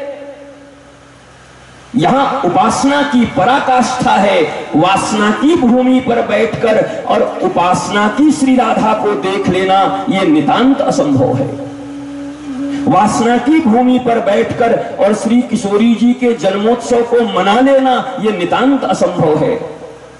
इसलिए मेरा निरंतर प्रयास है कि वासना की गद्दी से उठो और उपासना के आसन पर बैठो, उसके बाद तब यहां जन्मोत्सव प्रारंभ करें, उसके बाद हम जाकर के इनके अभिषेक का महोत्सव प्रारंभ करें, उसके बाद इनके बधाइयों का महोत्सव प्रारंभ करें। उसके पहले अगर महोत्सव कर भी दिया तो तुम्हारी गद्दी वासना पर है, किशोरी जी उपासना में है, दोनों में कोई मेल ही नहीं। मिलोगे कहां से, दर्शन कहां से होंगे? वो केवल लीला देख के चले जाओगे। और लीला देखने या नहीं आए, लीला देखने का अधिकारी वही है जो तत्वतः श्री किशोरी और श्री किशोर को जानता है। परमात्मा और आत्म तत्व को जब तक तत्वतः नहीं जानते, और तत्वतः जनाने वाले कोई तत्वदर्शी सद्गुरु ही हो सकते हैं। अपने निज प्रयास से श्री कृष्ण और राधा तत्व को जानना अत्यंत ही असंभव है। वृंदावन के प्रौढ़ ग्रंथ तो ऐसा ही कहते हैं। उस तत्व को उपलब्ध हो जाना, उस तत्व को जान लेना बिना किसी तत्वदर्शी महापुरुष के संभव नहीं। इसलिए गुरु दलाल नहीं, बल्कि गुरु तत्वदर्शी, गुरु तत्व दर्शन कराने वाला और वासना से उपासना की गादी पे बिठाने वाला और किशोरी जी से तुम्हें गले मिला देने वाला होता है। कोई दलाल नहीं होता गुरु। इसलिए अपनी अपनी गादी छोड़ो। जिस गादी पे अभी बैठे हो ना, उस गादी पे किशोरी जी के दर्शन नहीं होंगे। जिस गादी पे पार्वती माता बैठी थी ना, उस गादी पे बैठे बैठे उनको रास के दर्शन नहीं होते। पार्वती, जिस गादी पे भगवान शंकर बैठे हैं ना, उस गादी पे बैठे बैठे भगवान शंकर को रास के दर्शन नहीं हो रहे। और ब्रह्मा आदि की तो बात ही छोड़ दो, ब्रह्मा इंद्र तो प्रवेश ही नहीं है इनका। इनको तो ललिता और विशाखा लागरक कहां रहे, इधर मुंह उठाए चार मुंह लेके घूमते चले आ रहे। चौमुहा, हाँ चौमुहा मथुरा में एक जगह है, वो आए मथुरा से, केशव और ये सब आए हैं, सत्येंद्र। चौमुहा जगह है मथुरा रोड में, बरसाने जाते समय पढ़ो चौमुहा, नाम ही पड़ गया चौमुहा। ब्रह्मा जी वहीं आए थे तो लोगों ने कह दिया चौमुहा कहां से आ गया ये, तो नाम पड़ गया चौमुहा। ललिता बोले चार मुख लेके कहां चले आ रहे हो? चले आए, घुसे लग रहा है तो चलो चलो बाहर चलो। 60,000 वर्ष की तपस्या करके और तब तो ब्रह्मा क्या पाते हैं? बोला किशोरी जी के नख से एक चंद्रिका निकलती है, उसका एक प्रकाश निकलता है, तो उसको देख करके वो नृत्य कर रहे हैं कि किशोरी के नख चंद्रिका के प्रकाश का दर्शन पा लिया मैंने। 60,000 वर्ष तक जो पितामह हैं तुम्हारे, जिन्होंने तुम्हारी सृष्टि की है, वो किशोरी जी के नख चंद्रिका के दर्शन करने के भी योग्य नहीं है। हमारी तुम्हारी क्या औकात, कैसे करें, क्या हो? कहा गुरु रूप में शिव जी भी हैं, आदि गुरु शिव भी हैं। अगर शिव का साथ पकड़ लो तो शायद ठाकुर जी के रास के दर्शन हो जाए। नरसिंह मेहता ने पकड़ा। नरसिंह मेहता गुजरात में बहरे थे, गूंगे थे, कुछ नहीं जानते थे। दादी ले गई थी शिवरात्रि के मेले में और हर बार ले जाती थी कि कोई बाबा किसी दिन मिल गया और हो सकता है मेरे बेटे को बुला दे, पोते को। एक दिन भगवान शंकर ही प्रसन्न हो गए, बेचारा इतना दिन से आता है, बाबा बन के आ गए और पूछा। मैया ने कहा कुछ नहीं बोलता, बाबा कृपा कर दे। बोला कृपा कर दूंगा तो दे देगी क्या? तो मैया ने सोचा भी बोलने में क्या है, बाद में देखूंगी क्या होगा, धंधा तो पहले कर ले बाद में देखते। चीटिंग बाज लोग ऐसा ही करते हैं। बोला हो जाएगा क्या? अरे क्या कहते हैं, तन मन धन सब कुर्बान कर दूंगा। पर वो ये नहीं बोलता कि अपना कि आपका करवा दूंगा, वो बोलता है कि तन मन धन सब कुर्बान। अगला आदमी खुश हो जाता है, सब दे देगा, बाद में तुम्हारा तन भी धन भी और प्राण ले लेता है। कहते हो बड़ा धोखा किया। बोला मैंने तो साफ कहा था तन मन धन कुर्बान कर दूंगा, मेरा या तेरा तो कहा नहीं, मामला तो साफ था। तो भगवान शंकर ने केवल स्पर्श कर दिया और स्पर्श करके कहा कान में बोलो, बोलो हरे कृष्णा कृष्णा कृष्णा हरे हरे, हरे राम राम राम हरे हरे। और जैसे इस पहली बार सुना नरसिंह मेहता ने, 500 वर्ष पहले ही गुजरात की धरती पर आए हैं, 400 500 700 मुझे इतिहास नहीं पता, पर इतने ही में आए हैं। और उनके मुख से निकल पड़ा हरे कृष्णा बोलने भी लगे, सुनने भी लगे। शंकर जी ने पकड़ा हाथ कि अब तो हमारो है गयो। दादी ने कहो बाबा पगलाए गए का, इतने दिन के बाद तो गूंगा पोता बोल रहे हो, घर ले जाऊंगे या ब्याह करवाएंगे और ब्याह कराएंगे 2 बच्चे पैदा करवाऊंगी तब तो ये दूंगी। बोले हद कर दियो, ये क्या चक्रवृद्धि ब्याज के बाद देगी? तब तक तो ये बूढ़ा हो जाएगा, फंस जाएगा, खुद ही मेरे पास नहीं आएगा। तो पकड़ा। अब शंकर जी भी कोई साधारण गुरु थोड़े ही, पकड़ लिया तो छोड़ूंगा नहीं, चेला मेरा है। और धर पकड़ के ले गए। तो ले गए तो हमारे भी कई ऐसे शिष्य हैं, वो सोचते हैं कि आपका भी कुछ स्वभाव ऐसे ही मिलता है। घर में हम भले ही छुप जाएं पर पकड़ के हाथ निकाल के आप ले जाएंगे, छोड़ने वाले हैं थोड़ी। छोड़ कैसे तो भैया, कैसे छोड़ दूं? मैं तुम्हारे यहां से भाग गया बनारस तो तुम हाथ पकड़ के ले आए। तुम भी कभी कभी गंदे नाले में गिरने लगोगे तो मैं भी हाथ पकड़ के उठा लूंगा। छोड़ूंगा कैसे? तुम मुझे न छोड़ोगे तो मैं तुम्हें कैसे छोड़ दूंगा? ये तो ऐसा रिश्ता है। तुम अगर साथ देने का वादा करो तो मैं वही मस्त नगमे लुटाता लुटाऊंगा। आप न छोड़ोगे तो मैं छोड़ूंगा। और फिर ले गए और ले जाकर के पहली बार ही रास में उपस्थित कर दिया, जहां ब्रह्मा जी नहीं जा सकते। भगवान शंकर बोले भाई थोड़ा तो देखो, ये थोड़ा गड़बड़ है। बोला बताइए गुरु जी क्या बात है? अब गुरु चेला के सामने बोले कैसे? वहां तो बहुत मैं गुरु हूं ऐसे करके आए थे। अब जब यहां पहुंचे तो साड़ी पहनना था। बोले क्या है ना कि आज मेरा मन पता नहीं क्यों लीला करने का कर रहा है, तो सोच रहा हूं साड़ी पहन लूं। अरे गुरुजी सीधा सीधा बता दीजिए ना कि प्रवेश नहीं मिलेगा। तो भगवान शंकर ने बढ़िया साड़ी पहनी, नथनी पहना, कनवाली पहने, मांग टीका लगाए, सुंदर पाउडर स्नो जो भी लगाते होंगे उस समय भस्म तो हटाए दिए, लगा के सुंदर सज के अंदर गए और खड़े हो गए। जब नृत्य होने लगा तो ललिता ने पूछा ये नई आज कौन आई है, बड़ी तगड़ी लग रही है। अब भगवान शंकर तो कैसे होंगे, ऐसे ही तगड़ा एकदम मुठल्ला पहलवान, ऐसे ऐसे। साड़ी भले ही पहन लोगे पर स्त्रियों की चाल कहां से लाओगे? एक आदमी चले तो बहुरंग जैसा ऐसे करके चलता है, और एक माता चले तो नजाकत होती है चलने में। अब इसी बात से कितनों को बुरा लग जाएगा। तो गुरुजी तो यही सब देखते हैं क्या? भैया मैं नहीं देखता, लक्षण शास्त्र हैं। तुम अनपढ़ निरे गंवार हो तो मैं तो गंवार नहीं हूं।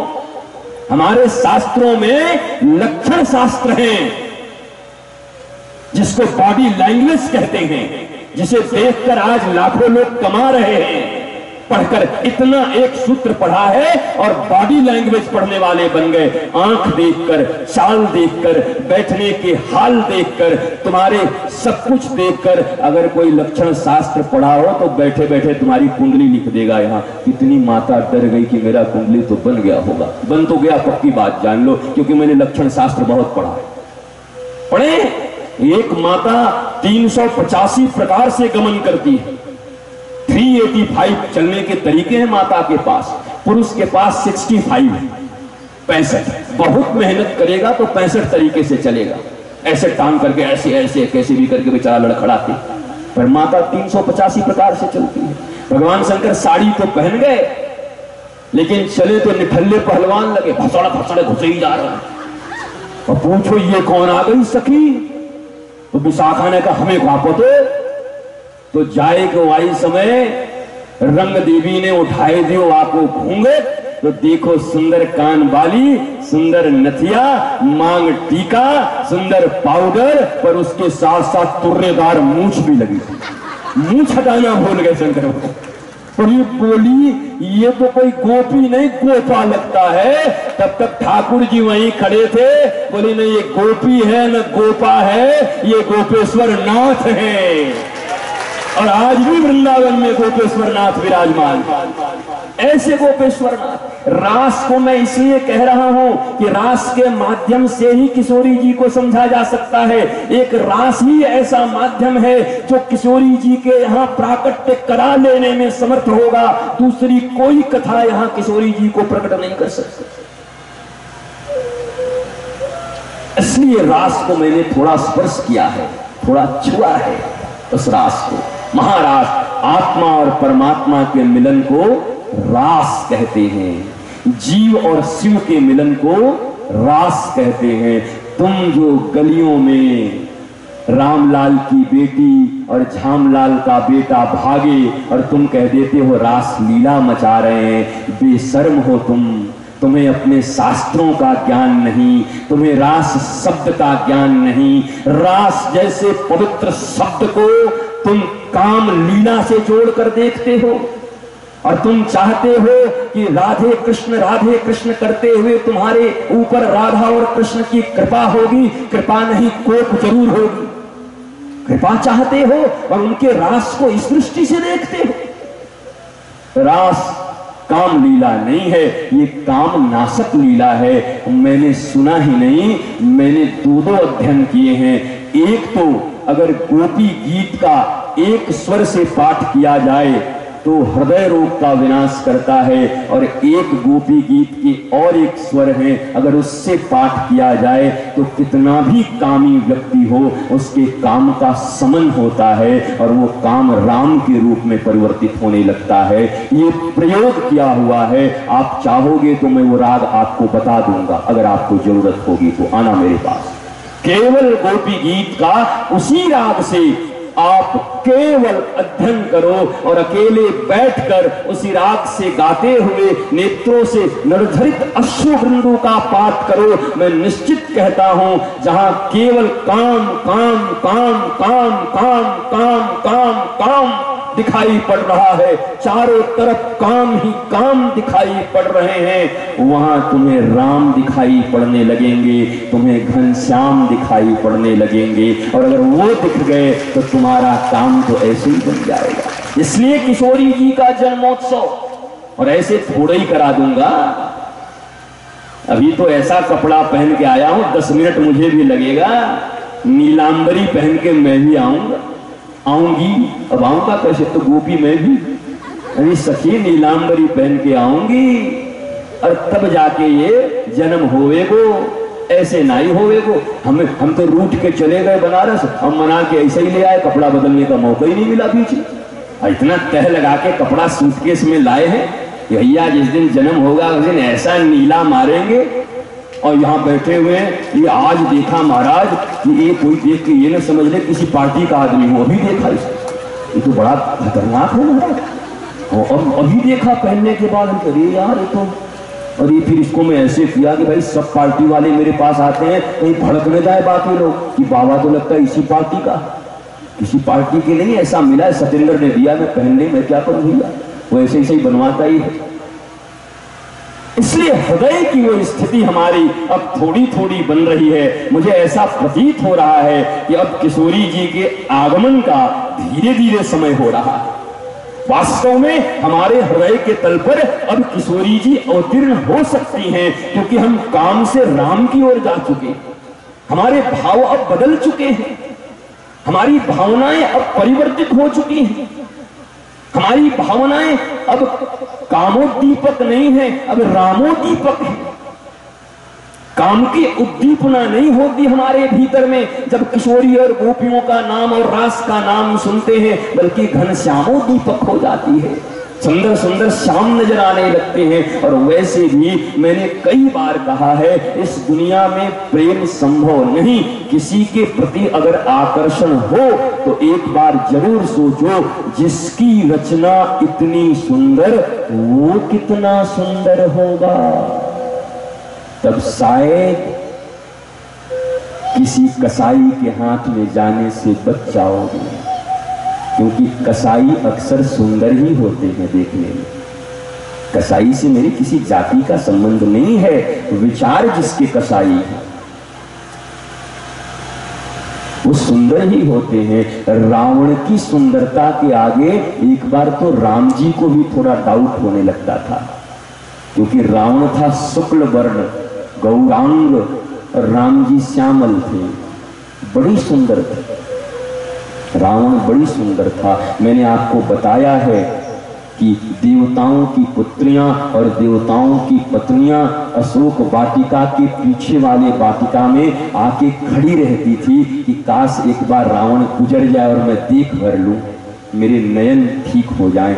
इतना सुंदर था रावण। आप पढ़ो अच्छे से रामायण को। हम तो अरविंद त्रिवेदी को देख के वही बस मूछ वाला और चेचक का दाग रामानंद सागर ने जो बना वो नहीं है। और ये रावण बड़ा स्मार्ट है।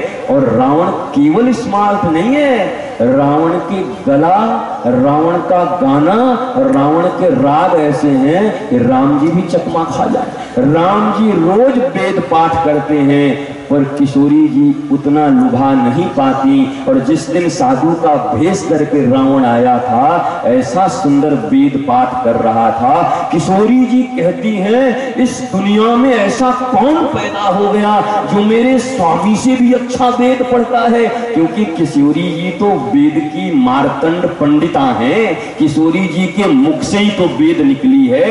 ये वेद, ये ऋचाएं, ये उपनिषद सब किशोरी जी के नाखून से निकले हुए हैं। तो किशोरी जी कह रही इतना सुंदर, इतना परफेक्ट राग गाने वाला मेरे स्वामी से भी बढ़िया कौन पैदा हो गया। वास्तव में किशोरी जी वही सुन के बाहर निकली थी और रावण ने पकड़ लिया, ले गया। वो सुनने निकली थी और जब सुना उसका राग और देखा किशोरी जी ने उसकी सुंदरता, तो किशोरी जी भी हतप्रभ रह गई, कौन है ये।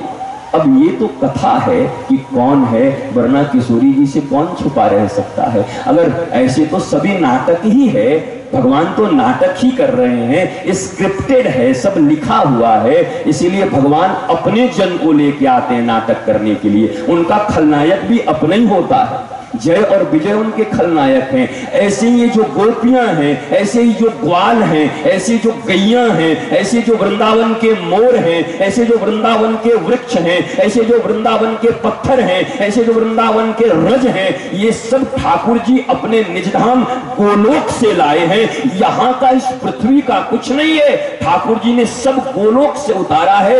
यहाँ तक कि यहाँ के सूर्य और चांद भी गोलोक में प्रवेश नहीं कर सकते। साकेत और गोलोक में उनका प्रवेश नहीं है, क्योंकि वह सूर्य और चंद्रमा की भी इतनी स्थिति नहीं है कि वो घनश्याम और किशोरी जी के सामने जा सके। इसलिए अपने गोलोक में सूर्य भी स्वयं श्री कृष्ण ही बने हैं और चंद्रमा भी स्वयं श्री कृष्ण ही बने। ये स्थिति है सूर्य और चंद्रमा की गोलोक। आप वृंदावन के ग्रंथों का थोड़ा सा अवलंबन करो, थोड़ा सा अवलंबन। मुझे पता है कुछ माता या कुछ भाई को समझ में नहीं आता होगा, लेकिन बैठे रहो, कुछ तो समझो। नहीं समझ में आ रहा है तो रो कि इतनी सुंदर बातें मेरी समझ में क्यों नहीं आ रही। किशोरी जी कृपा करो मेरे ऊपर, मेरे भी मन के मैल मिटने चाहिए। रो, आंखों से अश्रु जल बहाओ, घबराओ मत, हाथ ऐसे ऐसे मत करो, इधर उधर मत देखो। अरे अब तो बहुत देर हो गई, देर तो बहुत हो गई, पता नहीं कब जाने वाले हो। देर तो काफी हो गया, जिंदगी की शाम हो गई। केवल यही शाम नहीं हुआ, जिंदगी की भी संध्या हो चुकी है। पता नहीं कब रात्रि ढल जाए, कब अंधकार आ जाए, कब प्रकाश से मरहूम हो जाओ। इसलिए अगर कोई बात, जब रास की बात, किशोरी जी की बात, सदगुरु की बात समझ ना आए तो खूब रो, नैनों से अश्रुपात करो, भीतर भीतर चिल्लाओ कि मेरे इतने पाप क्यों हैं कि तुम्हारी रास की बात भी मेरे समझ में नहीं आ रही, तुम्हारे अवतीर्ण होने का बात भी मेरे समझ में नहीं आ रहा, तुम्हारे गोलोक की बात भी मेरे समझ में नहीं आ रही। हे किशोरी तुम करुणामयी हो, हे किशोरी तुम दयामयी हो, क्या मुझ पर एक बार कृपा न करोगी, मुझ पर एक बार करुणा न करोगी। रो, व्यथित मत हो, पालथियां मत बदलो ऐसे करके। क्या हो रहा है, हमने तो सुना था इतने बजे से ही होना था, हमने तो 5 बजे ही सुना था, हमने तो 4 बजे ही सुना था। हमको जिन्होंने फोन करके बुलाया था उन्होंने कहा था कि इतने बजे अभिषेक होगा, हम तो अभिषेक के टाइम में आए थे, ये टाइम बढ़ती क्यों जा रही है। अरे पापी हो तुम, घोषणा करता हूं मैं, अगर श्री किशोरी के रास में तुम्हारा मन नहीं लगता, श्री किशोरी के रास से तुम्हारे मन युक्त नहीं होते, इसका मतलब अभी भी तुम माया के बंधनों से मुक्त नहीं हो पाए हो। और माया के बंधन से जब तक मुक्त नहीं हो जाते तब तक श्री किशोरी जी के चरणों से युक्त होने का कोई उपाय इस ब्रह्मांड में नहीं बना है। इसलिए पहले माया की मुक्ति कराते हैं गुरुदेव, अपने वचन से, अपनी वाणियों से, अपने शास्त्र की धाराओं से। जैसे तुम शिवार्चन करते हो, जैसे तुम अभी राधा जी का अर्चन करोगे, अभिषेक करोगे, दूध की धारा से, दही की धारा से, घी की धारा से, मधु की धारा से, इत्र की धारा से, न जाने कितनी कितनी धाराएं किशोरी जी के ऊपर डालोगे, अर्चन करोगे, मार्जन करोगे, उन्हें वस्त्र पहनाओगे, वैसे ही तुम्हारा भी ये अर्चन हो रहा है। अरे तुम किशोरी जी के संतान हो और तुम्हें पता होना चाहिए कि सदगुरु के लिए किशोरी जी से भी बड़ा उनके शिष्य होते हैं। मैं किशोरी जी का अर्चन करूंगा, उससे पहले इस पांडाल में बैठे हुए कछुआ के लोगों का मैं अर्चन कर रहा हूं, उनका अभिषेक कर रहा हूं, ताकि आपके मन की जितनी मलिनताएं हैं वो दूर हो जाएं, आप भी योग्य हो सको। मेरी कोई जरूरत नहीं।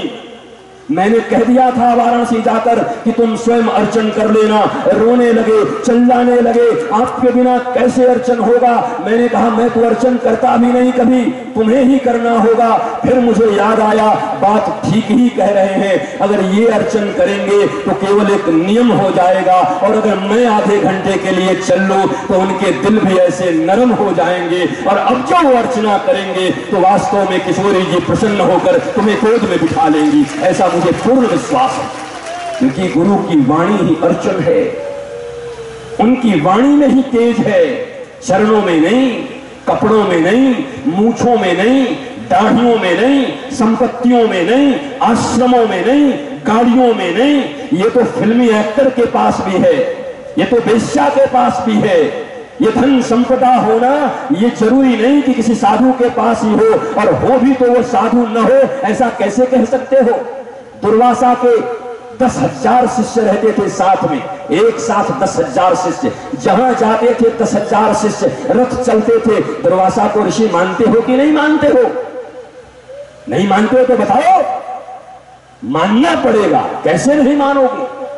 धन संपत्ति बहुत जगह हो सकता है, हो ही सकता है, परंतु उसके साथ साथ उनकी वाणी में ओज और तेज न हो, प्रकाश न हो, जो तुम्हें तुम्हारे अंधकार से मुक्त कर सके। तब तक ये कछुआ हो या वाराणसी हो या बरसाना है, क्यों क्या सोचते हो कि बरसाने में जो जन्म होता है, बरसाने में जो आविर्भाव होता है, सबके सब आविर्भाव का आनंद उठा पाते हैं। वृंदावन में चोर नहीं रहते, वृंदावन में पॉकेट मार नहीं रहते, वृंदावन में मुकदमेबाज नहीं रहते, वृंदावन में हत्याएं नहीं हो रही पुस्तल से, वृंदावन में डकैतियां नहीं हो रही, वृंदावन में हेरोइन नहीं चल रहे, वृंदावन में कुमारियों के सील हरण नहीं किए जा रहे। क्या सोचते हो कि किसी धरती पर बैठ जाने से ही तुम पवित्र हो जाओगे? किसी धरती पर पहुंच जाने से ही तुम्हारे विचारधारा परिवर्तित हो जाएंगे? तुम्हारे विचारधारा केवल और केवल तुम्हारी अज्ञानता के मिटने से हो सकता है, और तुम्हारी अज्ञानता को मिटाने के लिए भगवान कभी नहीं आएंगे। भगवान आते तो सहजो कभी नहीं कहती कि मैं राम तजूं पर गुरु न विसारूं, मैं राम तजूं पर गुरु न विसारूं। हरि ने 5 चोर दिए साथा, पर गुरु ने छुड़ायो मोही जान अनाथा। मैं राम तजूं पर गुरु न विसारूं। उन्हीं हरि ने मुझे काम क्रोध मदमोह लोभ दिए हैं। हरि छुड़ा क्यों नहीं देता? हरि इतना दयालु क्यों नहीं है? कृपालु क्यों नहीं है हरि? मुक्त कर दे मुझे काम से, मुक्त कर दे मुझे क्रोध से, मुक्त कर दे मुझे लोभ से। फेंक दिया दुनिया में, जन्म दे करके, हिसाब किताब देख करके, प्रलय के समय में सबको समेट लिया था, अपने उदर में भर लिया था, और जब अकेले मन में लगा तो अपने ही शरीर से श्री राधा को उत्पन्न कर लिया कि मैं और श्री राधा रहेंगे। फिर लगा ये पेंडिंग में बहुत सारी आत्माएं पड़ी हुई हैं, जरा इनको भी बाहर निकालना है। फिर सबके कर्म देखे, हिसाब देखा, उसके अनुसार सबको शरीर दिया। किसी को करोड़पति बना के भेजा, किसी को रोडपति बना के भेजा, किसी को लंगड़ा बना के भेजा, किसी को काना बना के भेजा, किसी को सुंदर बना के भेजा। ये इतना भेदभाव क्यों करता है? ये तो समदर्शी होना चाहिए। हरि तुम समदर्शी, समदर्शी बनो ना, सबको एक जैसा पैदा करो, सबको एक जैसे धन दो, सबको एक जैसा मकान दे दो। समदर्शी कैसा समदर्शी? बोला हाँ समदर्शी है वो, न्याय प्रिय है। तुमने जो जो 20 कर्मों के डाले थे ना, वो ठीक ठीक लिखकर और उसका फल तुम्हें देकर यहां भेजा है। वो हरि समदर्शी ही है। अपने ही कर्मों के फल लेकर हम इस पृथ्वी पर आए हैं। हरि क्या करे? हरि का काम है तुम्हारे कर्मों के अनुरूप तुम्हें मृत्यु लोक में फेंक देना। कुत्ता बना के फेंक दे, गधे बना के फेंक दे, सांप बना के फेंक दे, मनुष्य बना के फेंक दे, तुम्हारे अपने कर्म है। हरि क्या करेगा? लेकिन मनुष्य बन के आ गए, हृदय में काम, हृदय में क्रोध, लूट पाट, उंगली माल बने हुए हैं। 999 मूड़ियां काट डाली हैं, गर्दन काट डाले हैं, वाल्मीकि रत्नाकर बने भय हैं, लूट रहे हैं, पीट रहे हैं, मार रहे हैं। लेकिन वह वाल्मीकि जी का गुरु के ऊपर विश्वास। गुरु ने कह दिया कि मरा मरा रट, राम कहता नहीं बनता।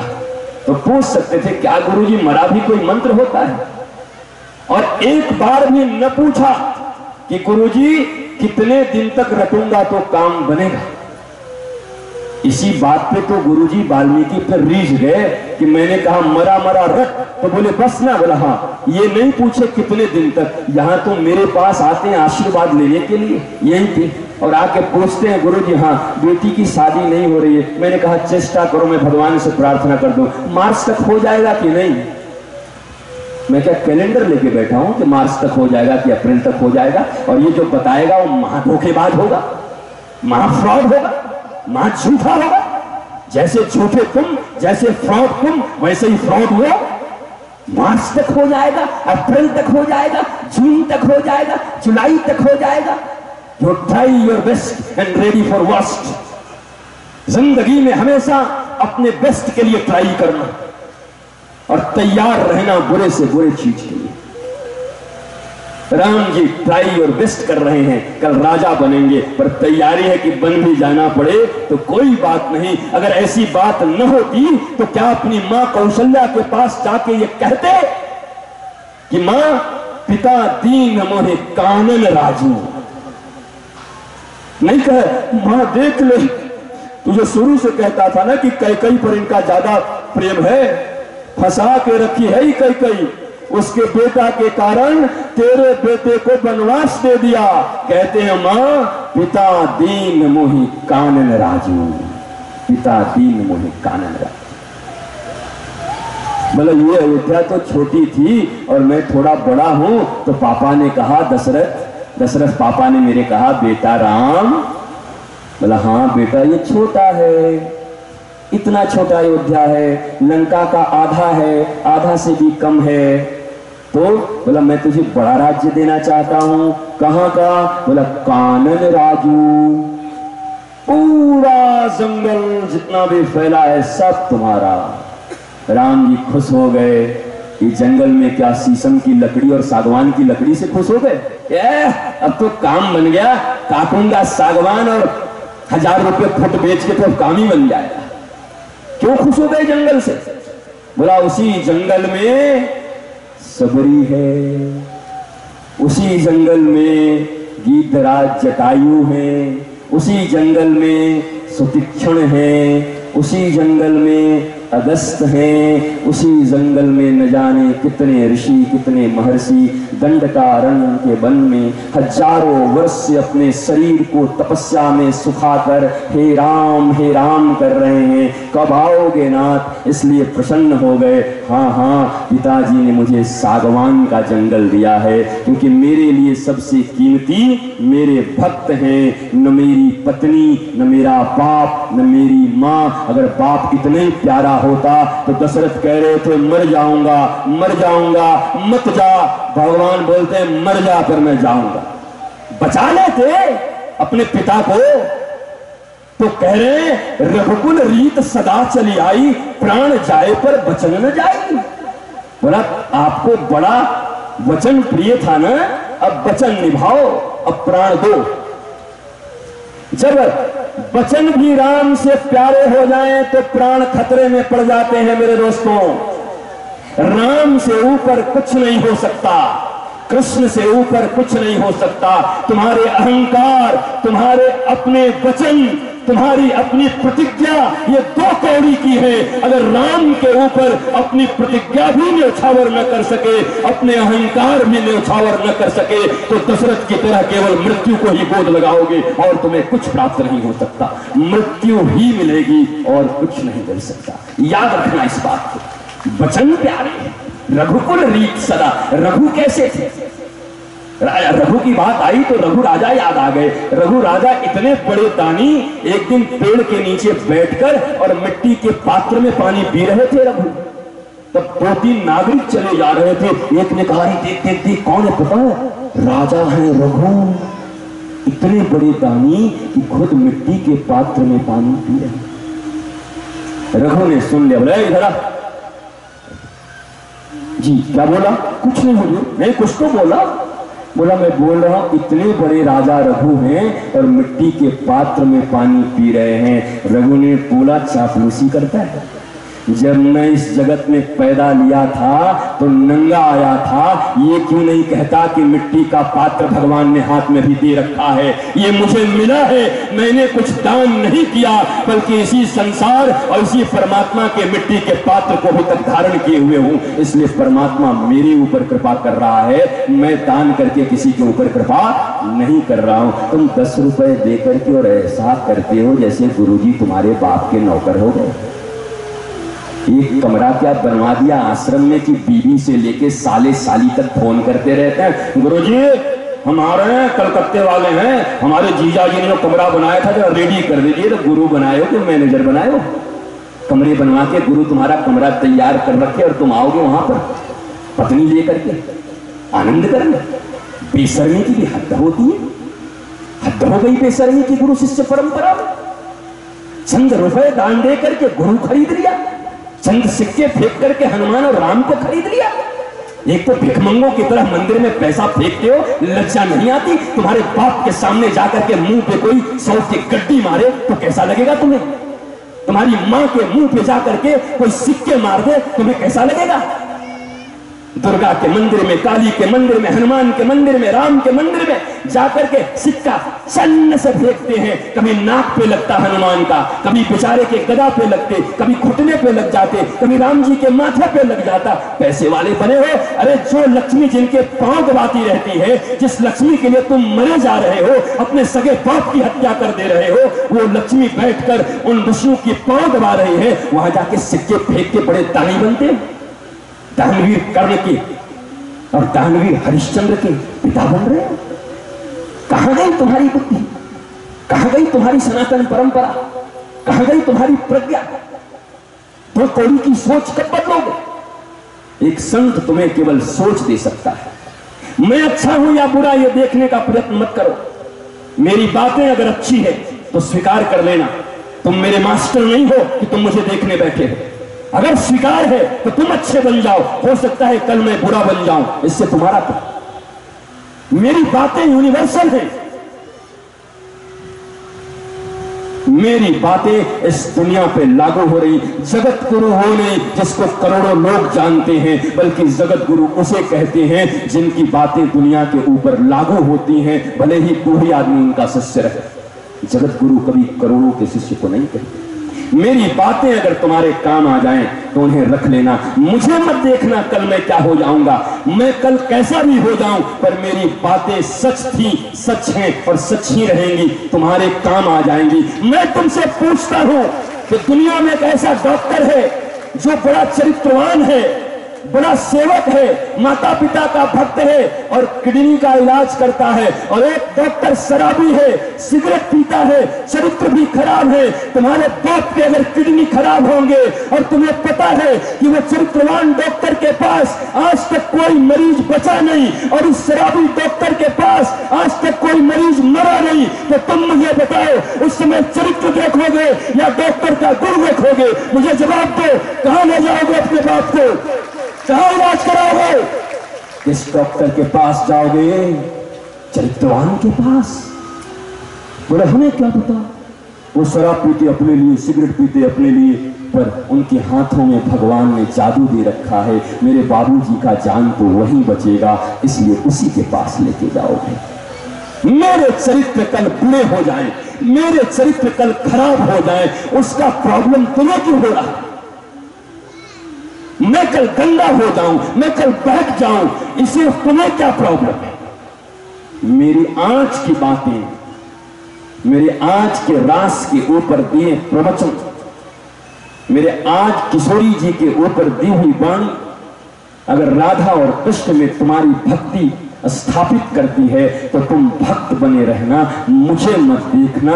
मैं उंगली हूं, उंगली दिखा रहा हूं, पर चांद तो मेरी राधिका रानी है। उंगली पे मत अटके रहना, बल्कि राधा रानी पे चले जाना। मैंने तुम्हें कई बार कहा है, मेरी कथा सुनकर कभी ये मत कहना कि मुझे आपसे प्यार हो गया, बल्कि जिस दिन ये कहोगे कि मुझे बंसी वाले और नीलांबरी मैया से प्यार हो गया, तो मैं भी धन्य हो गया और तुम भी धन्य हो गए। मुझसे प्यार करके क्या करोगे? मेरी बातें भर सुन लो, मेरी बातें तुम्हारे काम की हैं, काम में लगा लो। मुझे गुरु बनने का शौक भी नहीं, दीक्षा देने का शौक भी नहीं, तुम्हारे टुकड़े पर पलता भी नहीं और पलने की कोई संभावना भी नहीं, तुम्हारे टुकड़े खाकर कुत्ते की तरह जीने की मेरी इच्छा भी नहीं।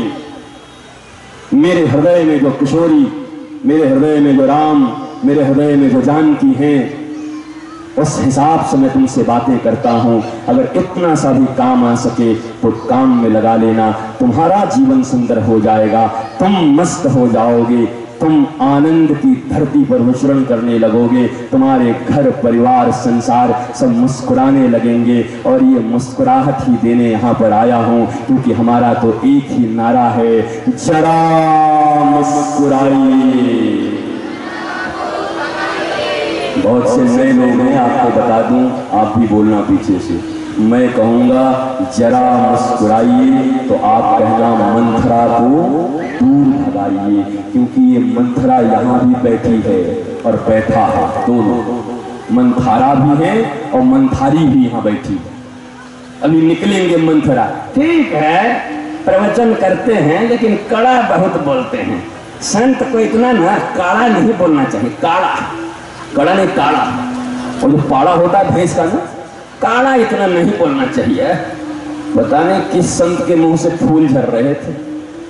राम सुबह उठते नहीं थे जब, तो विश्वामित्र पकड़ के झिझोड़ देते थे, राम ये क्या, अपने कुल की मर्यादा मिटाओगे? इतने सुकोमल भगवान, उनके गुरु झिझोड़ देते थे, उठ जा भैया, इतने देर हो गए, सूरज आ गई, सोए हुए हो। राम के गुरु के मुख से तो फूल झड़ते ही नहीं थे, तो तुम्हारे गुरु के मुख से कहाँ फूल झड़ेंगे? इसलिए ठीक है, लेकिन क्या है कि चूंकि प्लस माइनस ना, हमारा तो मान लीजिए कि ऐसा है। अब ऐसा क्या है कुछ पता नहीं।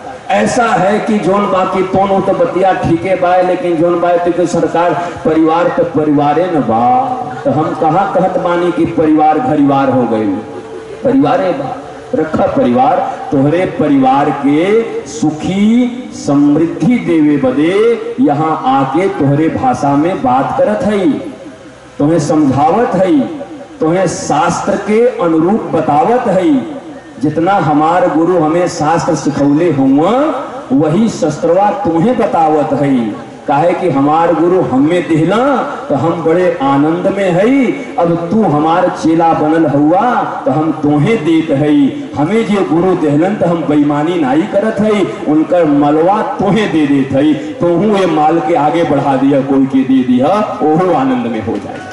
बस इतने तो करेंगे और क्या करेंगे, इतना कर लो, इतने कर लोगे तो तुम्हारे काम बन जाएंगे, मस्ती आ जाएगी। अब मुझे तो इतना मौज आ चुका है कि आपको तो लग रहा है जन्म होगा, पर मुझे तो सच कहता हूँ, अब वास्तव में कहता हूँ, विश्वास करो मेरे ऊपर, सौगंध लेके कहता हूँ, मुझे हर एक चेहरे में अब किशोरी जी ही नजर आ रही है, चारों तरफ मौज नजर आ रहा है। अब लग रहा है कि वास्तव में किशोरी जी का प्राकट्य यहाँ पर होकर रहेगा। इतने सुंदर मन हमारे हो गए हैं। आप सब भावपूर्वक धीरे धीरे बड़ी सुंदर तरीके से एक भजन के ऊपर तालियां लगा करके किशोरी जी को याद करो। मैं 2 मिनट में नीलांबर पहन के और किशोरी जी बन के ताता थैया करते यहाँ हाजिर हो जाता हूँ और आपके बीच किशोरी जी का जन्म कराऊंगा और आपके बीच किशोरी जी के अभिषेक होंगे और उसके बाद महोत्सव होंगे।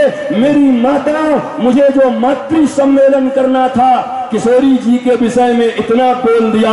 सब माताओं की मैया तो किशोरी है, तो क्या मातृ सम्मेलन बाकी रह गया? मातृ सम्मेलन भी हो गई। इसी में किशोरी जी की तरह बन जाओ तो मातृ सम्मेलन हो जाएंगे। और दूसरी बात, भगवान श्री कृष्ण और राधा को पाने के लिए एक साधक को जो करना चाहिए वो बातें भी मैंने तुम्हें बता दी। क्या करना है तो क्या अलग से किसी कार्यकर्ता सम्मेलन की जरूरत है? ये कार्यकर्ता सम्मेलन भी हो गया।